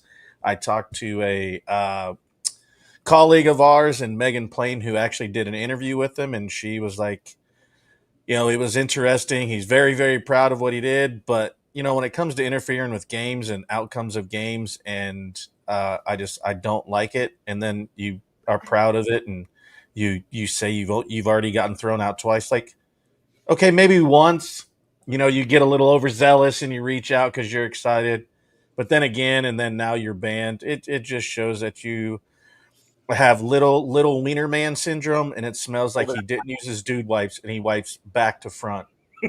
As long as she's using dude wipes and taking care of my two-hole, I'm good. All right, final. Oh, sorry. I was just going to say really quick. I know a lot of baseball fans have their opinions on him, but as players, do you hate Zach Hampel too? I just had to now ask. Oh, he's annoying as balls. Okay. I get he's wrote books and whatever, but why he does it annoys me. And he'll literally steal balls from kids. Yeah. No, I just wanted to know, but that makes sense. All right, my final what's that smell goes to one of my worst hated players in NFL history, Rodney Harrison, to be inducted into the Chargers Hall of Fame during 2025 season. Oh, I love this. Rodney Harrison is set to be honored by the club that drafted him. The Chargers announced on Monday that they will be inducting Harrison into the team's Hall of Fame during halftime of their Week 8 Thursday Night Football game against the Minnesota Vikings on October 23rd. Rodney Harrison is explained as his physicality, his emotion, his relentlessness, his effort, his toughness, and his grit. The only thing I remember of Rodney Harrison is Super Bowl 207 when he was trying to intercept the ball, and David Tyree steals the ball and catches it with his helmet and cost, the New England Patriots a Super Bowl on a undefeated season. You know what that smells like? It smells like an absolute shit-stained loser that Rodney Harrison is. And by the way, probably you could pull that wedgie out of Phillip Rivers' ass. There you go. So that's about it. And by the way, for all the Phillip Rivers haters out there, you can kiss my ass because Phillip Rivers is a Hall of Famer. That's what I'm going to say. when are we going to get Steve Weich back on the show? I want Steve on the show because Steve is going to be kissing my ass after he goes to the Hall of Fame. That's what Steve's going to be doing. He's going to be, you know what I'm going to do? After he takes me out to a steak dinner, I'm going to have him and his wife at the dinner table, and I'm going to say, you know what? I'll pay for dinner. You know what you're going to do? I'm going to pull down my pants, and you're going to kiss my left cheek, and you're going to do it in front of all these people out here. And then I'm going to send it to ESPN, NFL Network. And I'm going to show you how big of an idiot you are when you came out and said that Phillip Rivers isn't a Hall of Famer. So I don't know. Steve, I love you, but you're out of your damn mind. For all the people, TJ Ward, you're out of your damn mind. Eli Manning, Ben Roethlisberger, and Phillip Rivers aren't a Hall of Famer. That was a crazy take. We got to take that and cut that baby out. Oh, I did. All right. That is absolutely. Yeah, because he went Eli, Ben, Phillip, right? Yeah. When I was making that clip for Instagram, and I was going back and rewatching, I was like, I couldn't believe he said that. And I was like, if he doesn't think any of those guys deserve to go, I'm like, no quarterback in this current league, aside from maybe Mahomes, I'm like, it must be at all eligible. Because if that's his logic, that's crazy. Yeah, it doesn't make any sense. And by the way, he said Eli Manning first. Yeah, Eli Manning won 2 Super Bowls, and I know Fish he was getting a hard on when he heard that. He was like, "Oh my god, oh my god!" Listen, I understand he's a name. He's Eli Manning. He's Peyton Manning's brother. The fact is, he even said, "I said who was the better player?" He said, "You didn't ask me that." And he knows the truth. Phillip Rivers was the better player out of all 3 of them. So how could you say Eli Manning, who yes he won 2 Super Bowls, yes he has a name, should go to the Hall of Fame ahead of Ben Roethlisberger and Phillip Rivers? That didn't make any sense. TJ, where are you coming from, man? What are you smoking? Anyways, I just had to say that. We love you, TJ. We can't wait for you to come back on the show. No one be hating on my guy. I'm not hating on him. I was just we know he's smoking. He's smoking the Nathan shrimp cocktail. All right, we got to go. I mean, it's been a crazy show. I want to apologize to the fans for the internet early in the show. A lot of craziness. Bad weather here in Long Island. It probably won't happen tomorrow because it's supposed to be nice out. So I want to apologize to the fans watching the show early in the show. Congratulations to Preston Carey. Keep listening to us on Spotify, Apple Video, Spotify, Apple Audio, X, TikTok, Instagram, Facebook. Go to our website at www.worldwidesportsradio.com. And by the way, I got something to say before we go. And I didn't do it all show. And I promised somebody I was going to do this. And I didn't get a chance to do it because there's a lot of problems during the show. And I'm trying to pull it up right now, Speedy. And it's been a pain in the ass. Here, I got it right here. All right. Don't be a clown sitting on a trash rental or a home from hell. Don't be a clown. Get paid for it. These guys at WeWannaBuyYourHouse.com pay cash fast, close in days, no fees or headaches. WeWannaBuyYourHouse.com. Go type it and scan it, QR it, and kiss my ass while you're doing it. So there you go. I had to add that one. I got to clean this up for him. Real quick. I got you guys a special guest on July 16th, Wednesday at 9 p.m. Who is it? Matthew Dennis. He was at the Fanatics games this year. He was one of the fans that competed. He was in 3rd place. He got $250K from Tom Brady. Yeah. He's coming on the show. Huh? Where's my $250K? Tell him. Hey, Tommy, first of all, you were supposed to get me that thing over there in the Hamptons with Tom Brady. You never got that for me. You little piece They of never answered back. So Nith, bend over. Show everybody that ass, that Indian ass. Show them that Indian ass. No. As long as she's using dude wipes and taking care of my pee hole, I'm good.